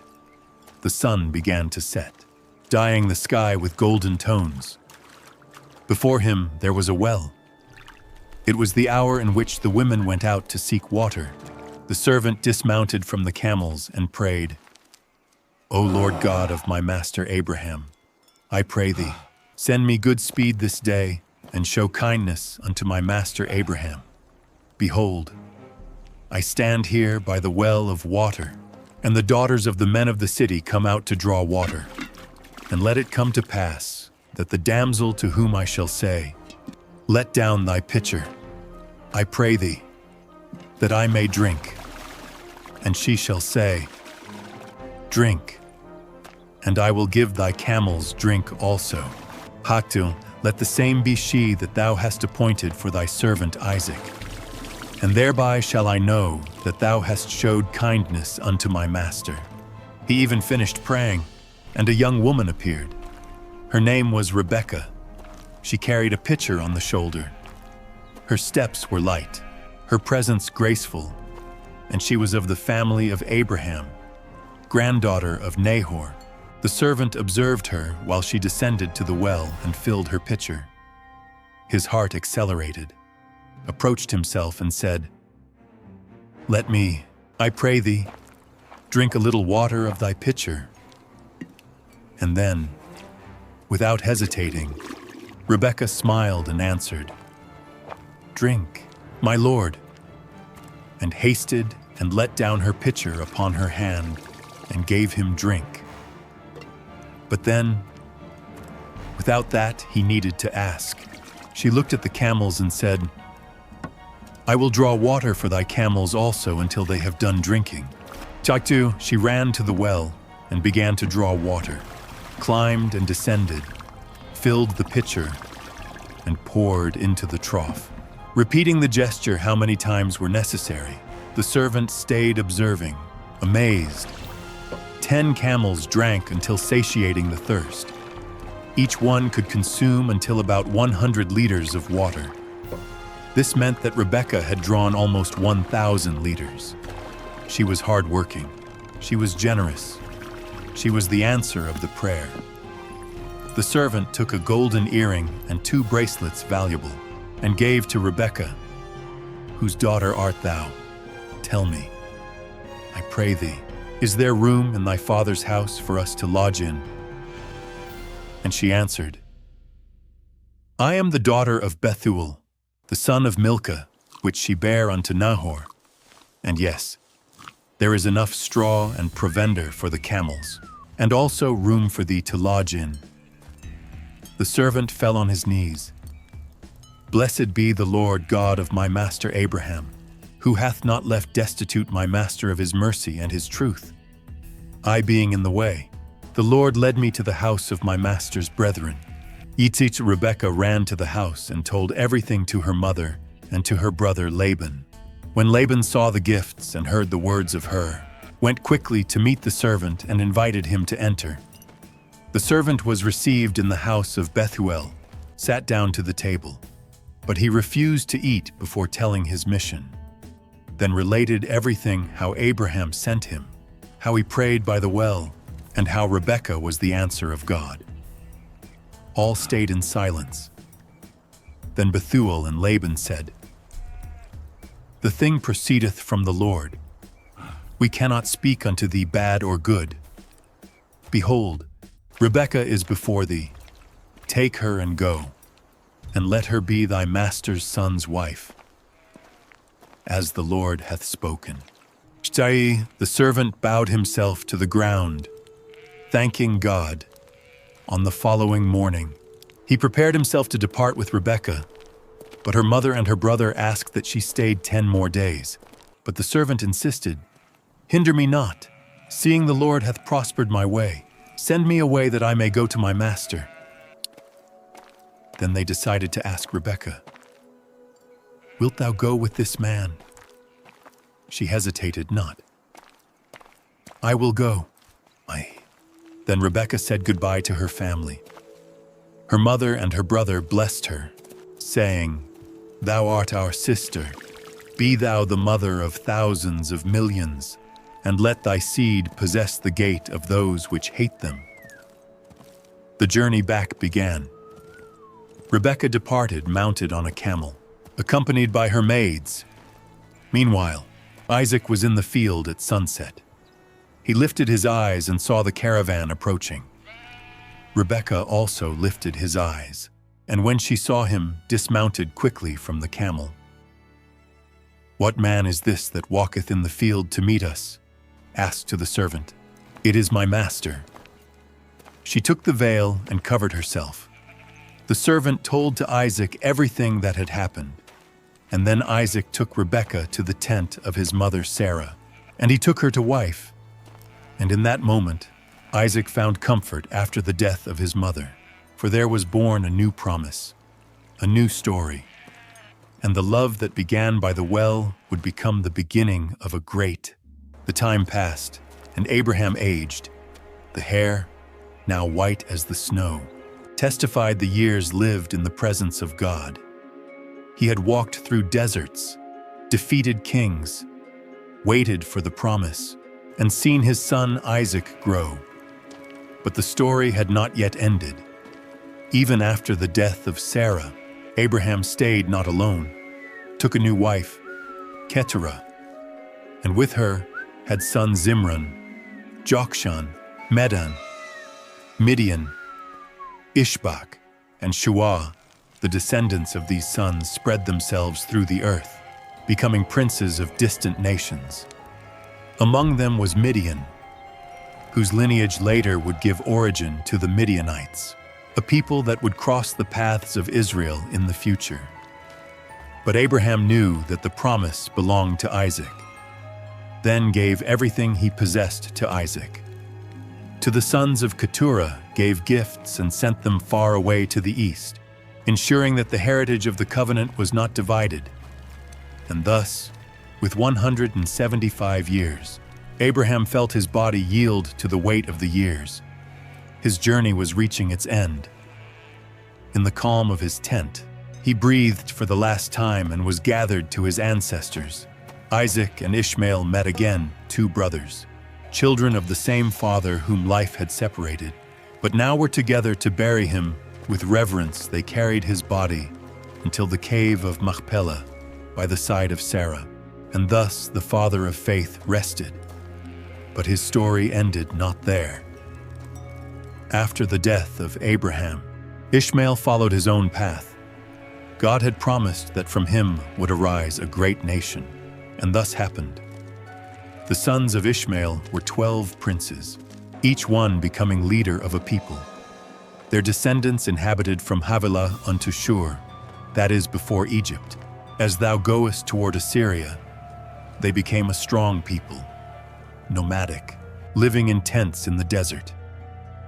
But the prophecy of God about Ishmael fulfilled itself. He will be a wild man. His hand will be against every man, and every man's hand against him. And thus the children of Ishmael prospered, but lived in constant conflict with their brothers. Time passed, and Isaac and Rebekah had no children. Isaac knew what was to wait for a promise. He had been the son of the impossible, then prayed to the Lord for his wife, and God heard him. Rebekah conceived, but something was strange. Pregnancy was not common. She felt a battle inside herself. The womb stirred as if two armies were in war. Anguished, went to seek God, and the Lord answered her. 2 nations are in thy womb, and 2 manner of people shall be separated from thy bowels. And the one people shall be stronger than the other people, and the elder shall serve the younger. It was a prophecy descending inside her. It was not only a pregnancy, it was a destiny being written. Arrived the day of the birth, and the first boy was born. He was red, hairy, like a cloak of hair. He seemed a small warrior, wild. Gave him the name of Esau, but the second came right behind. He wanted not to be left behind, grabbed the heel of his brother as if he struggled to go out first. His name would be Jacob, the one who holds the heel, the supplanter. The boys grew. Esau became a hunter, a man of the field, strong, fearless. His father Isaac loved him because he liked the hunting. Jacob, however, was quiet, housebound, preferred to stay between the tents observing, waiting. Rebekah had a special affection for him, but one day something happened that changed everything. Esau returned from the hunt, exhausted, famished. The smell of the food that Jacob prepared filled the air. He looked at his brother and said, "Feed me, I pray thee, with that same red pottage, for I am faint." Jacob saw the opportunity. "Sell me this day thy birthright," Esau mocked. "What profit shall this birthright do to me if I am about to die?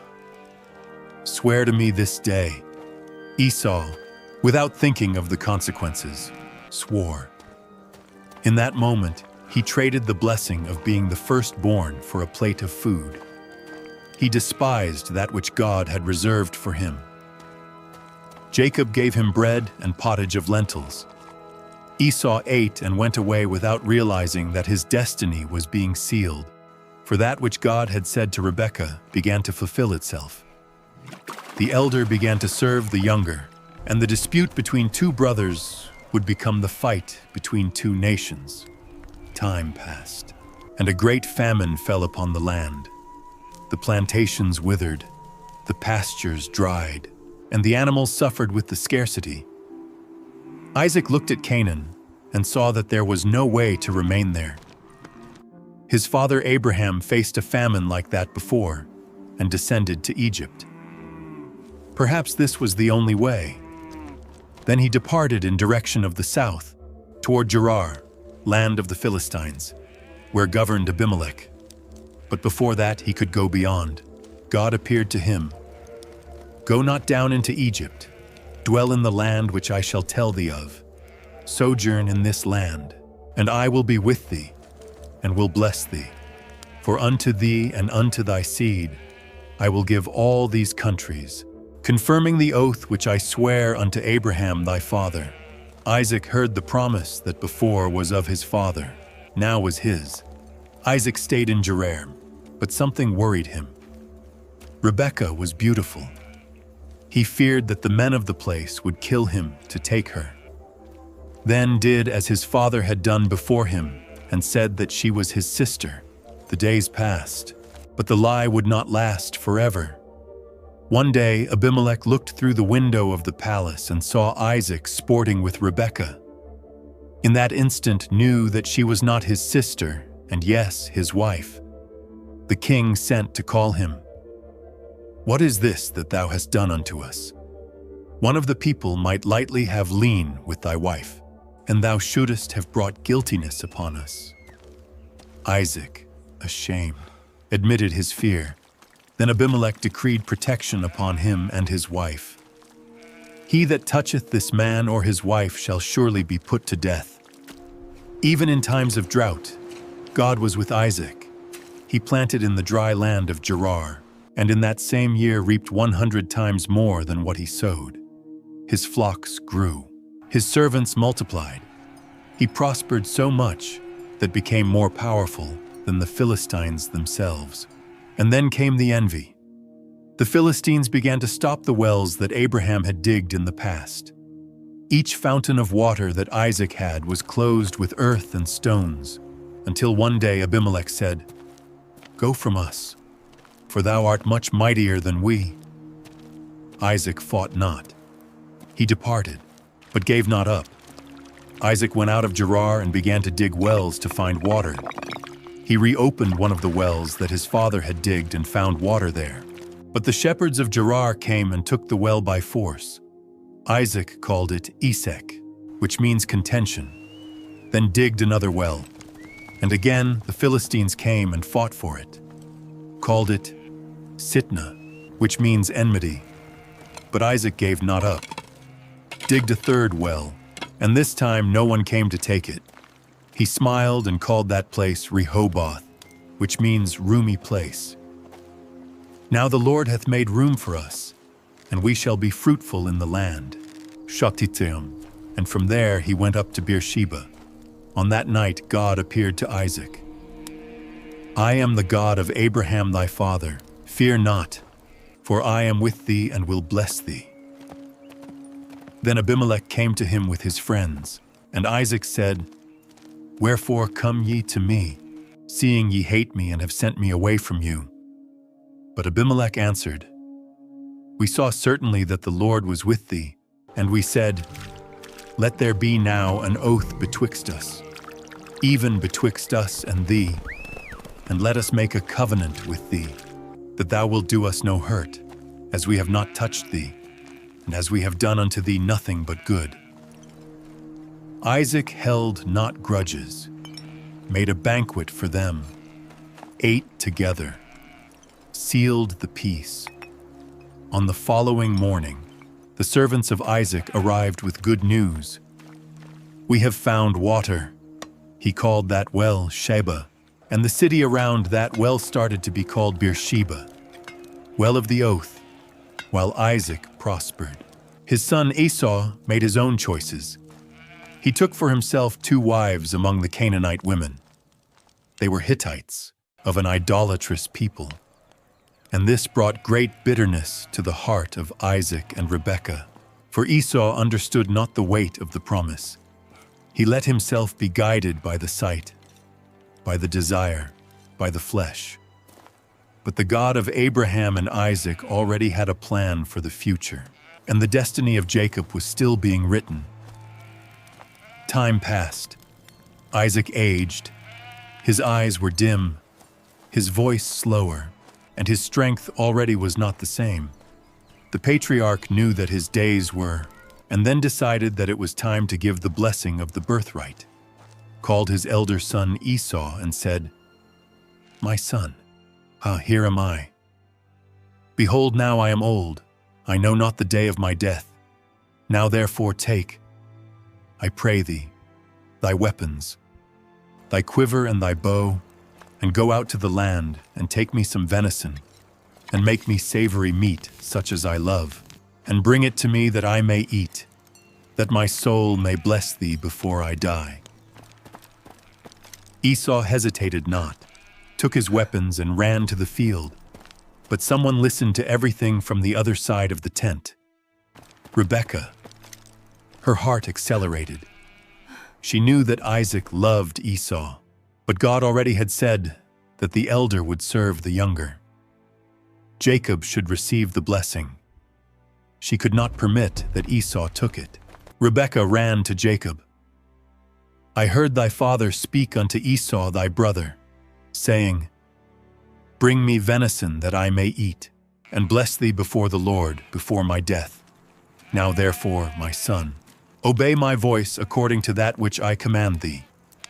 Go now to the flock and fetch me from thence 2 good kids of the goats, and I will make them savory meat for thy father, such as he loveth. And thou shalt bring it to thy father, that he may eat, and that he may bless thee before his death. Jacob hesitated. But mother, my brother Esau is a hairy man, and I am a smooth man. If my father peradventure feel me, and I shall seem to him as a deceiver, and I shall bring a curse upon me and not a blessing. But Rebekah retreated not. Upon me be thy curse, my son. Only obey my voice. Jacob obeyed, brought the kids, and Rebekah prepared them with the same flavor of the venison. Then took the best clothes of Esau and dressed Jacob with them, covered his arms and his neck with the skin of the kids so that it seemed hairy like his brother. Finally delivered to him the dish and the bread. Go now to thy father. Jacob entered the tent. The light was dim. Isaac, blind, only heard the steps. My father. Here am I, who art thou? My son. Jacob breathed deep. It was the moment of the choice. I am Esau thy firstborn. I have done according as thou badest me. Arise, I pray thee, sit and eat of my venison, that thy soul may bless me. Isaac frowned his brow. How is it that thou hast found it so quickly, my son? Jacob answered. Because the Lord thy God brought it to me. Isaac still doubted. Come near, I pray thee, that I may feel thee, my son, whether thou be my very son Esau or not. Jacob approached himself. Isaac passed the hands by his arms covered with skin, felt the hair, but the voice still sounded like that of Jacob, then tried one more time. Art thou my very son Esau? Jacob answered. I am. Isaac then ate of the venison, drank the wine, and finally called Jacob to near.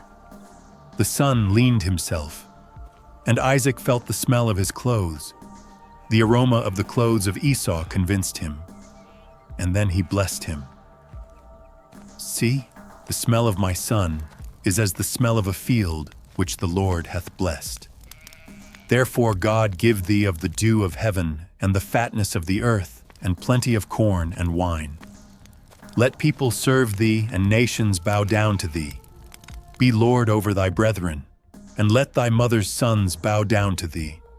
Cursed be every one that curseth thee, and blessed be he that blesseth thee. And the blessing was sealed. Jacob went out of the tent, hastened. The heart still accelerated. He had managed, but little did he know that the true challenge was still to come.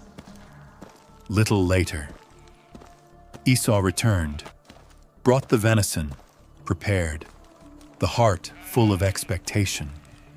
Let my father arise and eat of his son's venison, that thy soul may bless me. Isaac froze, his fingers trembled, his chest rose and fell heavily. Who art thou?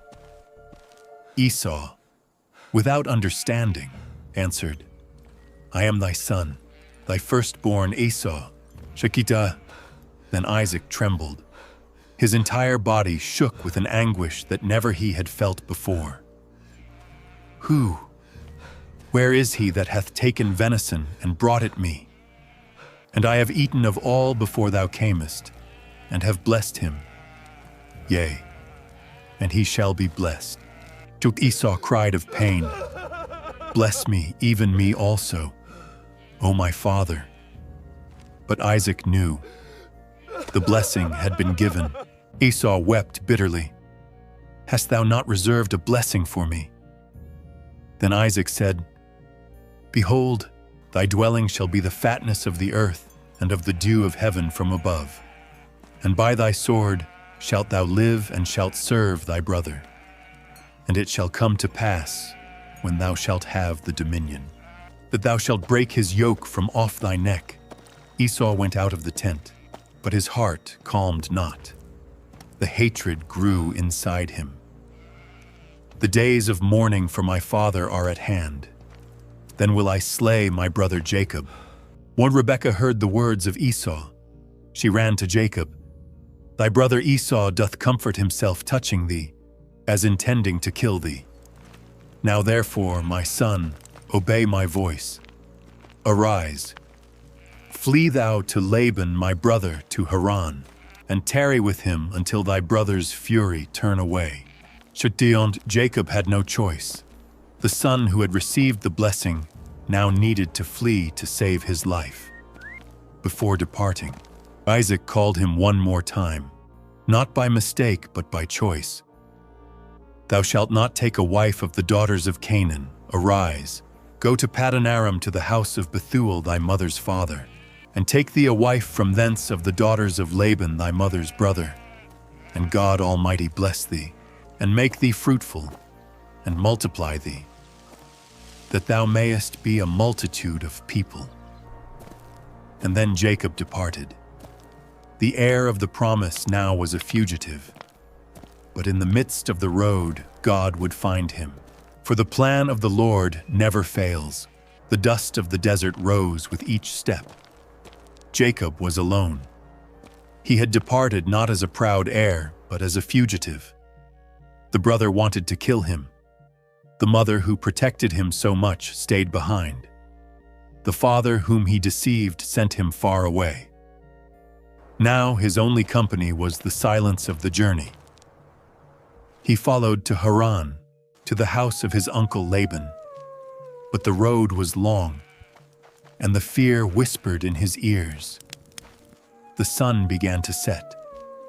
The sky, golden, before being taken by the shadows. Jacob looked around. There was no shelter. Found a place to pass the night. The ground was hard, cold. Took a stone and placed it as pillow. There alone, beneath the starry sky, closed his eyes. And then God found him. Jacob dreamed. Before him, a ladder rose from the earth to the heavens. The steps climbed without end, reaching the divine glory. Angels climbed and descended, messengers of God connecting the heaven and the earth. And on the top of the ladder, the Lord himself was standing. The voice of the Eternal broke the silence. I am the Lord God of Abraham thy father, and the God of Isaac. The land whereon thou liest, to thee will I give it, and to thy seed. Jacob felt his heart accelerate. The God of his parents spoke with him, but God stopped not. Thy seed shall be as the dust of the earth. Thou shalt spread abroad to the west, and to the east, and to the north, and to the south. And in thee and in thy seed shall all the families of the earth be blessed. The promise was not only of lands or riches. It was the same promise given to Abraham. But then God said something that Jacob never expected to hear. Behold, I am with thee, and will keep thee in all places whither thou goest, and will bring thee again into this land. For I will not leave thee until I have done that which I have spoken to thee of. God would not abandon him. Jacob was not alone, even fleeing, even erring. The covenant of God could not be broken. Jacob awoke startled, gasping. The desert seemed the same, but he knew that nothing more was equal. Looked around, still feeling the divine presence. The place was not common. Surely the Lord is in this place, and I knew it not. Oh, the fear took hold of him. He arose, took the stone that he had used as pillow, and set it up for a pillar, poured oil upon it, and consecrated the place to God. Called that place Bethel, House of God, then made a vow to the Lord. If God will be with me and will keep me in this way that I go, and will give me bread to eat and raiment to put on, so that I come again to my father's house in peace, then shall the Lord be my God. And added, and this stone, which I have set for a pillar, shall be God's house. And of all that thou shalt give me, I will surely give the 10th unto thee. Unto Jacob departed from there. But now he knew. He walked no more alone. The God of his parents was now his God. The sun shone strong in the sky when Jacob sighted a well in the midst of the field. His heart beat strong. After days of walking, finally had arrived at the lands of the east where lived Laban his uncle. Around the well, shepherds waited with their flocks, but something caught his attention. The well was covered by a great stone. Jacob approached himself. My brethren, whence be ye? Of Haran. Jacob felt a relief in his chest, was in the right place. Know ye Laban, the son of Nahor? We know him. He is well.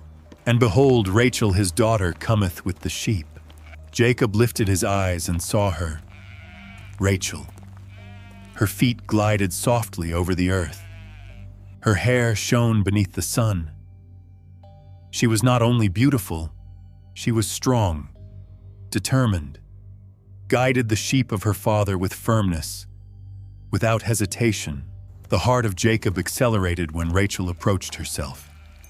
He looked at the well, looked at the shepherds standing, and without waiting for anyone, advanced alone, moved the heavy stone that covered the well. The shepherds stayed mouth agape.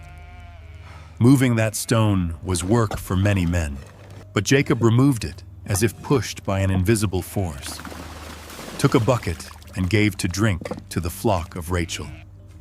Then he approached himself to her, without saying nothing, took her hands and kissed her, and then wept. Wept because in that instant knew the God of Bethel had guided him. His destiny was before him. I am Jacob, the son of Rebekah, the nephew of thy father. Rachel, surprised, let go of everything and ran home to tell her father. Laban heard the words of his daughter and ran to meet Jacob, hugged him as to a lost son. Surely thou art my bone and my flesh. Jacob stayed there for a month, worked in the fields, helped with the flocks, proved his strength and his loyalty. And then one day Laban called him. Because thou art my brother, shouldest thou therefore serve me for naught? Tell me, what shall thy wages be? Jacob hesitated not. I will serve thee 7 years for Rachel, thy younger daughter. Laban smiled. Better that I give her to thee than to another man. Abide with me.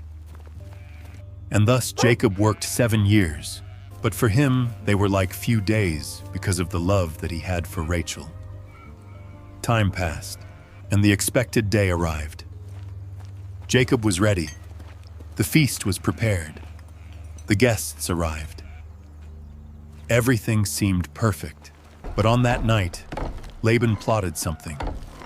When the darkness took the sky and the songs of the feast echoed in the distance, Laban brought his daughter to the bed of Jacob. But it was not Rachel, it was Leah. The veil covered her face. The penumbra hid the details. And Jacob, without knowing, consummated the marriage with the wrong woman. When the sun rose, the truth was revealed. Jacob looked at the face at his side. His heart stopped. Leah. He went out furious and found Laban. What is this that thou hast done unto me? Did not I serve with thee for Rachel? Wherefore then hast thou beguiled me?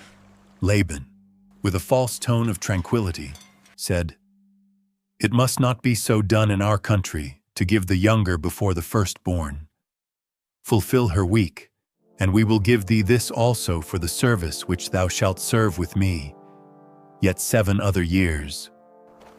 Jacob had no choice, and thus married Rachel also, but now had 2 wives, and this marriage would not be without consequences. Jacob loved Rachel, but Leah was despised.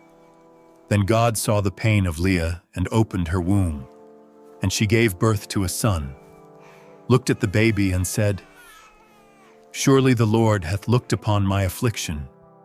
Now therefore my husband will love me. And called her son Reuben, a son. Then had another. The Lord hath heard that I was hated. He hath therefore given me this son also, and called him Simeon, hearing. Then had a third. Now this time will my husband be joined unto me, because I have borne him 3 sons. She had called her son Levi joined. But Jacob continued loving only Rachel. Then, when her 4th son was born, Leah stopped trying to win the love of the husband, looked to the sky, and this time said, Now will I praise the Lord. And called her son Judah praise, and in that moment she delivered her pain to God, for from the womb of the despised woman would be born the lion that one day would govern Israel, and in the end of times from the lineage of Judah would come the King of Kings himself. But Jacob still knew not of this, for his story was only beginning. The house of Jacob was full of tensions. 2 sisters, 1 husband. Leah had children, but had not the love of Jacob. Rachel had the love of Jacob, but had not children. And the desire of both began to transform the home into a field of battle. Rachel saw Leah generating children one after the other, and the jealousy burned inside her until certain morning, went unto Jacob with eyes burning with tears and rage. "Give me children, or else I die." Jacob got irritated. "Am I in God's stead, who hath withheld from thee the fruit of the womb?" But Rachel gave not up, remembered the story of Sarah and Hagar, and took her maid Bilhah as a means of having children. "Behold my maid Bilhah, go in unto her, and she shall bear upon my knees, that I may also have children by her." And thus Bilhah gave a son to Jacob, took the boy into her arms, and said, "God hath judged me." She had called the boy Dan Judgment. Then Bilhah gave more a son to Jacob. And Rachel exclaimed, "With great wrestlings have I wrestled with my sister, and I have prevailed." Which she called him Naphtali, my wrestling. When Leah saw that she bare no more children, decided to do the same, took her maid Zilpah and gave her to Jacob. Zilpah generated a boy.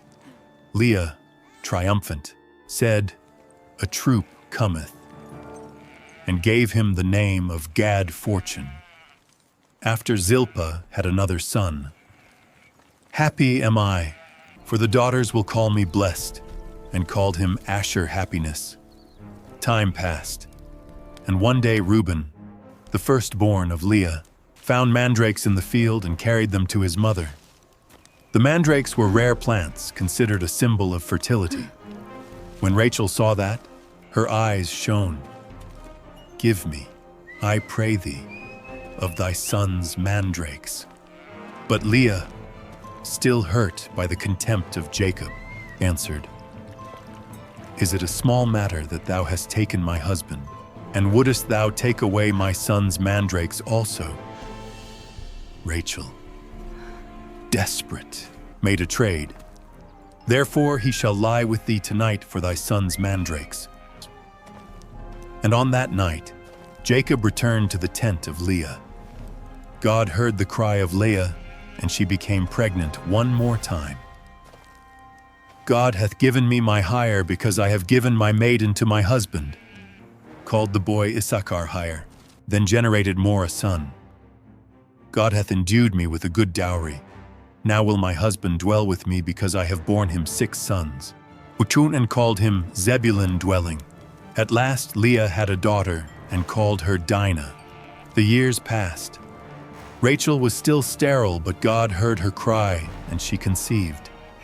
When she held the baby in her arms, tears of joy ran down her face. "God hath taken away my reproach," and gave to the boy the name of Joseph, may God add, for in her heart she knew that that would not be her last son. After the birth of Joseph, Jacob took a decision, went unto Laban and said, "Send me away, that I may go unto mine own place and to my country. Give me my wives and my children, for whom I have served thee, and let me go." But Laban wanted not that Jacob departed. He had prospered much since Jacob had arrived. His flocks had grown. The blessing of God was upon him because of Jacob. Then tried to hold him. "Appoint me thy wages, and I will give it." Jacob knew that he had worked much. He wanted not money, he wanted freedom. Then made a proposal. "I will pass through all thy flock today, removing from thence all the speckled and spotted cattle, and all the brown cattle among the sheep, and the spotted and speckled among the goats, and of such shall be my hire." Laban accepted quickly. He thought that he would go out winning, for the majority of the animals was white and uniform. But Jacob knew something that Laban knew not. He knew God. Jacob used his wisdom to strengthen the weaker flocks and ensure that the stronger were his. The years passed, and his flock grew quickly. Soon he became extremely prosperous, possessed many servants, camels, and donkeys. God made him prosper before the eyes of Laban, but that prosperity would awaken the envy. the sons of Laban began to murmur, Jacob hath taken away all that was our father's, and of that which was our father's hath he gotten all this glory. And Laban began to look at Jacob with other eyes. The tension grew. The house of Laban was already not more a home, and soon Jacob would need to do something unthinkable, for it was time to depart. Jacob felt in the heart that something was about to happen. Then God spoke with him. Return unto the land of thy fathers and to thy kindred, and I will be with thee. Jacob could not more wait, called Rachel and Leah to the field, far from the eyes of Laban, and said, I see your father's countenance, that it is not toward me as before, but the God of my father hath been with me. And ye know that with all my power I have served your father. And your father hath deceived me and changed my wages 10 times. But God suffered him not to hurt me. Saxus then told how God had shown him in dreams that it was the hour to depart. Rachel and Leah looked at each other. They knew that their father saw them not more as daughters, but as goods that he sold to Jacob. And then answered, Do whatsoever God hath said unto thee. Jacob lost no time, waited until Laban was far to shear his sheep, then gathered everything that he had, his wives and children, his servants and handmaids, his flocks and goods, and departed without warning Laban. But Rachel did something in secret before going out, stole the images of the house of her father, and thus Jacob and his family fled, crossed the river Euphrates, and followed in direction of Canaan for 3 days. No one noticed until Laban knew of the flight. His eyes narrowed. His blood boiled. Jacob fled. Without hesitating, gathered his men and departed in pursuit. For 7 days, Laban and his warriors rode with fury, reducing the distance each dawn, and then reached him in the mountains of Gilead. But on that night, God visited Laban in a dream. The voice of the Eternal sounded like thunder. Take heed that thou speak to Jacob neither good nor bad. At dawn, Laban and his men surrounded the camp of Jacob. Laban dismounted from the horse, breathed deep, and faced Jacob. What hast thou done, that thou hast stolen away unawares to me, and carried away my daughters as captives taken with the sword? Wherefore didst thou flee away secretly, and steal away from me, and didst not tell me, that I might have sent thee away with mirth and with songs, with tabret and with harp, and hast not suffered me to kiss my sons and my daughters? His look became cold. Now it might be in the power of my hand to do you hurt. But the God of your father spake unto me yesternight, saying, Take thou heed that thou speak to Jacob neither good nor bad. Still, then his voice became more soft. But wherefore stolen thou my gods? Jacob frowned the brow. Stolen images. He knew not of what Laban was speaking. With whomsoever thou findest thy gods, let him not live. Search thou what is thine with me, and take it to thee. Shiktika. Laban entered the tent of Jacob.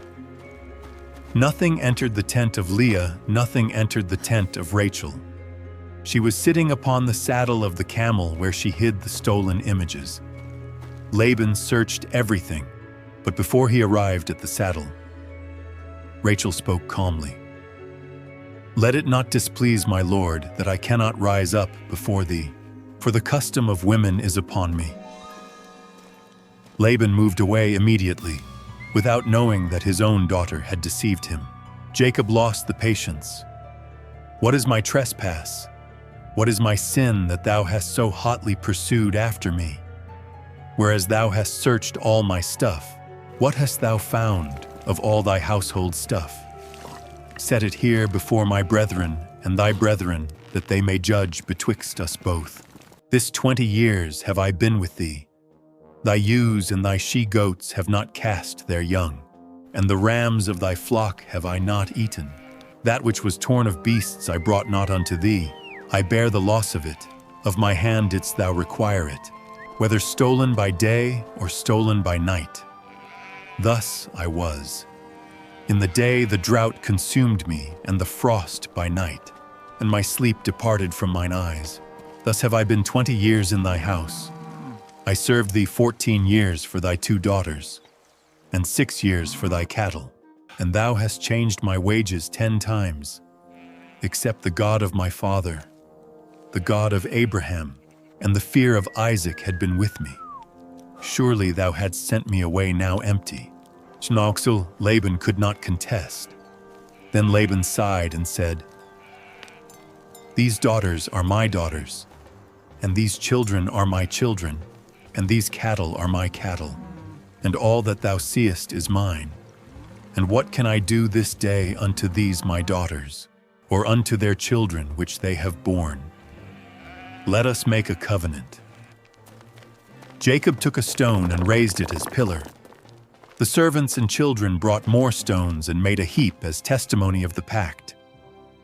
Laban called that place Jegar Sahadutha. Jacob called it Galed heap of witness. Laban declared that this heap be witness betwixt me and thee, if thou shalt afflict my daughters, or if thou shalt take other wives beside my daughters.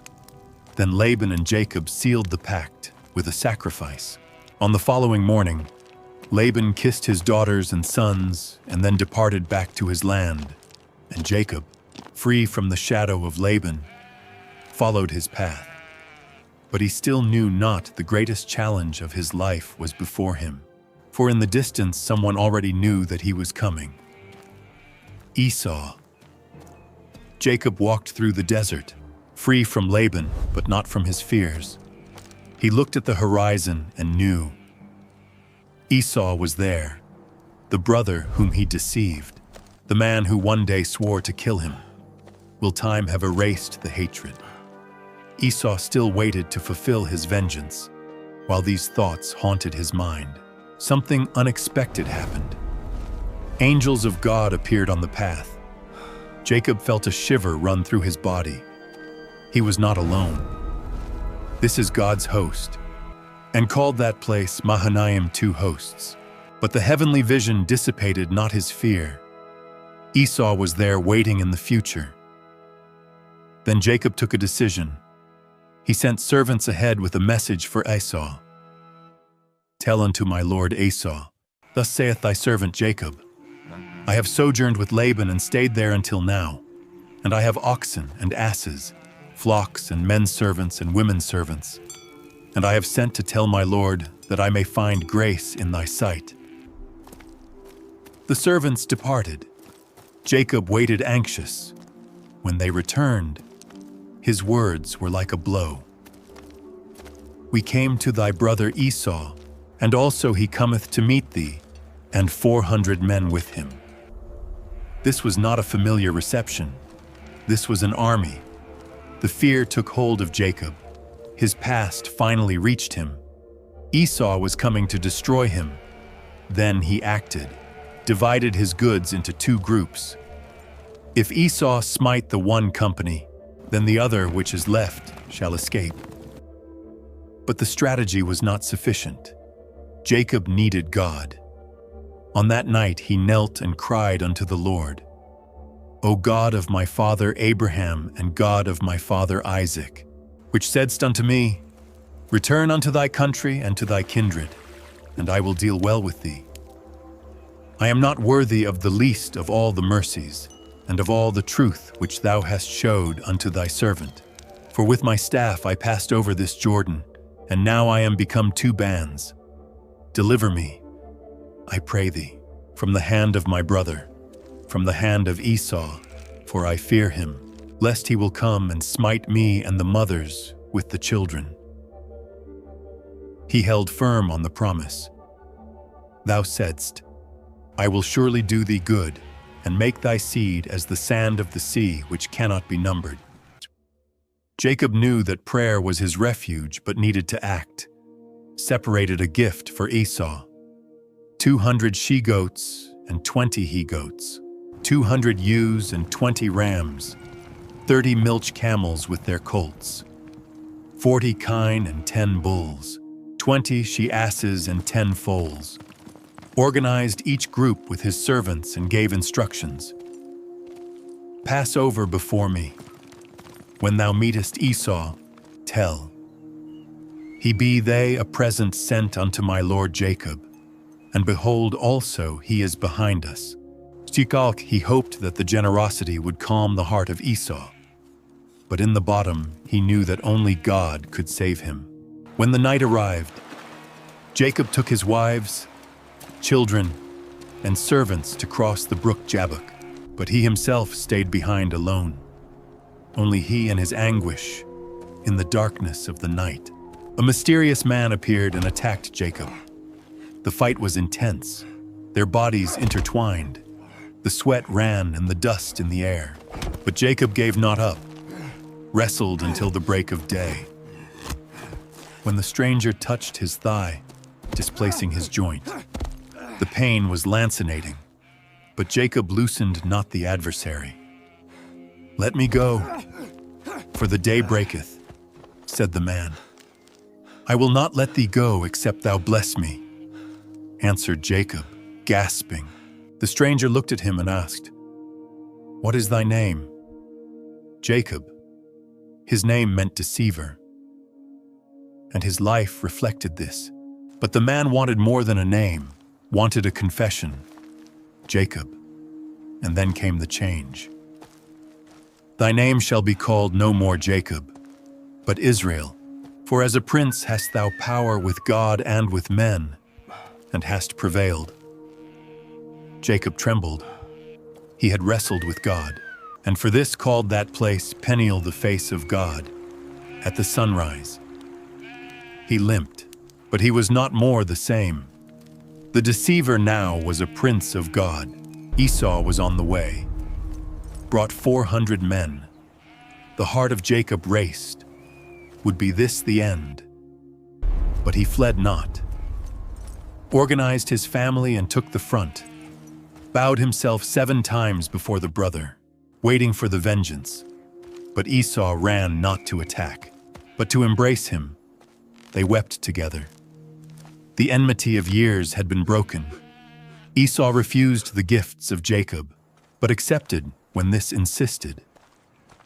To see thy face is as though I had seen the face of God, and thou wast pleased with me. Esau departed in peace, and Jacob followed to Canaan. There bought land and raised an altar, El Elohe Israel, the God of Israel. He was not more a fugitive, had found his true identity, but the peace lasted not. His daughter Dinah liked to explore the lands around. It was then that Shechem, prince of the region, saw her and took her by force. But something unexpected happened. He fell in love, wanted to make her his wife, and asked to the father Hamor to negotiate the marriage. When Jacob knew, his fury was silent, waited for his sons to return from the field. Meanwhile, Hamor arrived, proposing alliance between the peoples, offering riches and lands. Shechem, taken by the desire, declared, Let me find grace in your eyes, and what ye shall say unto me I will give. Ask me never so much dowry and gift, and I will give according as ye shall say unto me, but let me have the damsel to wife. The sons of Jacob heard, but showed nothing. Their heart was in flames, and what came following would change everything. Simeon and Levi plotted their vengeance, disguising their intentions, demanded that the men of Shechem circumcise themselves so that there would be alliance between them. Shechem accepted without hesitating, convincing his city that this would benefit them. But 3 days later, when all were debilitated, Simeon and Levi attacked without pity, killed all the men, including Shechem and Hamor, and took Dinah back. His brothers looted the city, taking women, children, and flocks. When Jacob knew of the massacre, his fury was evident. Ye have troubled me to make me to stink among the inhabitants of the land. Now the nations will attack us. But Simeon and Levi, cold, answered, "Should he deal with our sister as with an harlot? The violence of the brothers would bring consequences in the future. But for now they needed to depart, and God even so was with Jacob. Then the Lord said unto him, Arise, go up to Bethel, and make there an altar." Before departing, Jacob ordered that all of his house abandoned the pagan images, buried them under the oak of Shechem. And while they traveled, the terror of God fell upon the cities around, preventing any pursuit. In Bethel, God reaffirmed his promise. "Thy name shall not be called any more Jacob, but Israel. Thy name shall be Israel. Of thee shall come nations and kings." But the joy soon mixed itself with the mourning. Deborah, the nurse of Rebekah, died. And little later, on the way to Ephrath, Rachel entered into labor. The pain was intense, and in her last moments called her son Ben-Oni, son of my sorrow. But Jacob, broken, renamed him Benjamin, son of my right hand. Rachel was buried there, and Jacob raised a pillar upon her tomb. The days followed, but the dishonor reached his house again. Reuben, his firstborn, lay with Bilhah, concubine of his father. Jacob knew but said nothing in that moment. His silence, however, meant not forgetting. Jacob arrived at Hebron where Isaac lived, and there his father, already with 180 years, departed in peace, Esau and Jacob. One more time united, buried the patriarch. Time passed. Esau prospered, but his lineage distanced itself from God. He became the father of the Edomites who, in the future, would be enemies of Israel. Meanwhile, Jacob and his children continued in Canaan. But among the children of Jacob, one stood out: Joseph. The youth of only 17 years was the favorite of the father. Jacob gave him a coat of many colors, symbol of honor, which awakened the envy of the brothers. And then came the dreams. Joseph dreamed that the sheaves of wheat of his brothers bowed themselves before his, then dreamed that the sun, the moon, and 11 stars did the same. His brothers hated him still more, until one day, while they cared for the flock far from home, plotted against him. "Behold, this dreamer cometh. Come, let us slay him and cast him into some pit, and some evil beast hath devoured him." But Reuben intervened. "Shed no blood, cast him into this pit."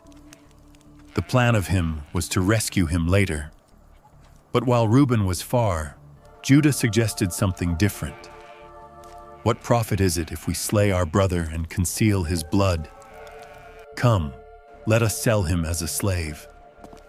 And thus they did. Joseph was sold for 20 pieces of silver and carried to Egypt. To deceive the father, they dipped his coat in the blood of a kid. When Jacob saw, rent his garments in despair. Meanwhile, Joseph arrived in Egypt, sold to Potiphar, official of Pharaoh, even as a slave. God was with him. Soon Potiphar perceived his ability and put him over all his house. But the wife of Potiphar, taken by the desire, tried to seduce him.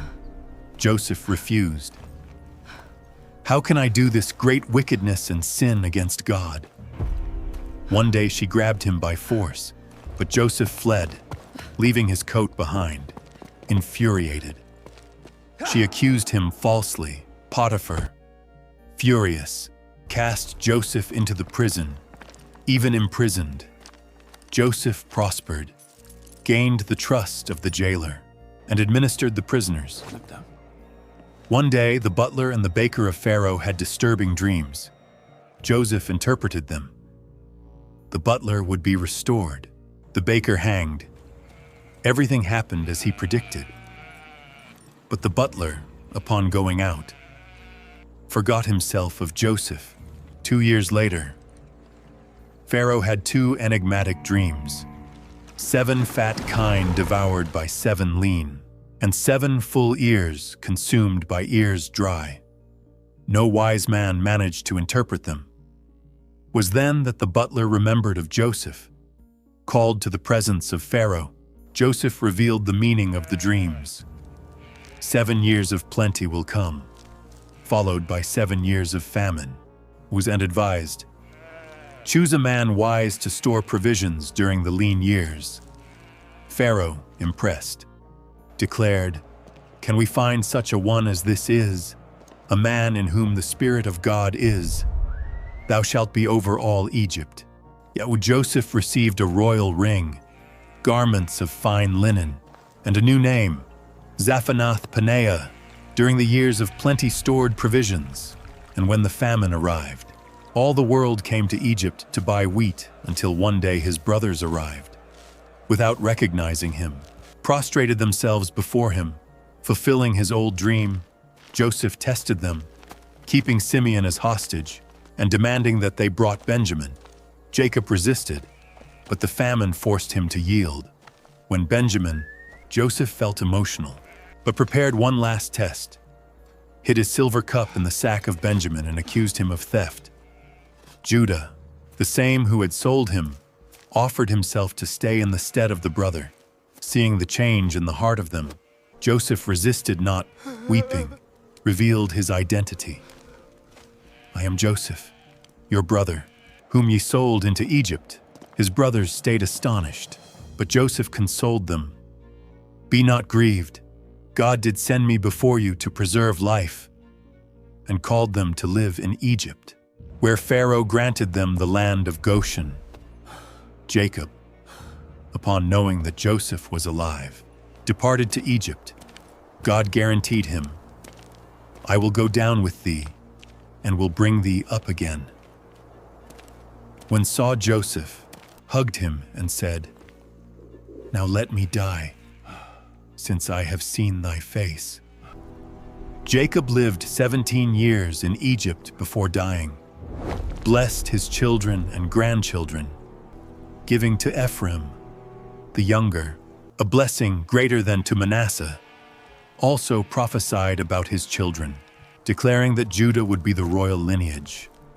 Before departing, made Joseph swear that would carry his bones back to Canaan. And thus Jacob died, being embalmed and buried in Machpelah. After his death, the brothers feared that Joseph would avenge himself, but he calmed them. "Fear not, for am I in the place of God? But as for you, ye thought evil against me, but God meant it unto good." Joseph lived until 110 years. Before dying, reaffirmed the promise of God. "One day God will surely visit you, and ye shall carry up my bones from hence." And thus the book of Genesis closes. Egypt was now the home of Israel. But one day, in the determined time, God would lead them out from there to lead them back to the promised land. We arrived at the end of the journey through the book of Genesis, the first book of the Bible, where God revealed the beginning of all things. Throughout 50 chapters, we saw the creation of the world, the fall of man, the flood, the covenant with Noah, the promise made to Abraham, the birth of Isaac, the history of Jacob and his children, and the impressive trajectory of Joseph, who went out from the slavery to govern Egypt. Each history teaches us about the purpose of God, his faithfulness, and his sovereign plan. If this series edified thy life, leave a comment and share what most impacted thee. And remember, God always cares for his. He guarded Noah in the flood, guided Abraham through the land, sustained Isaac and Jacob, and exalted Joseph, transforming the evil into good. The same God who operated in the life of them also cares for thee. Trust in him, for his plans never fail.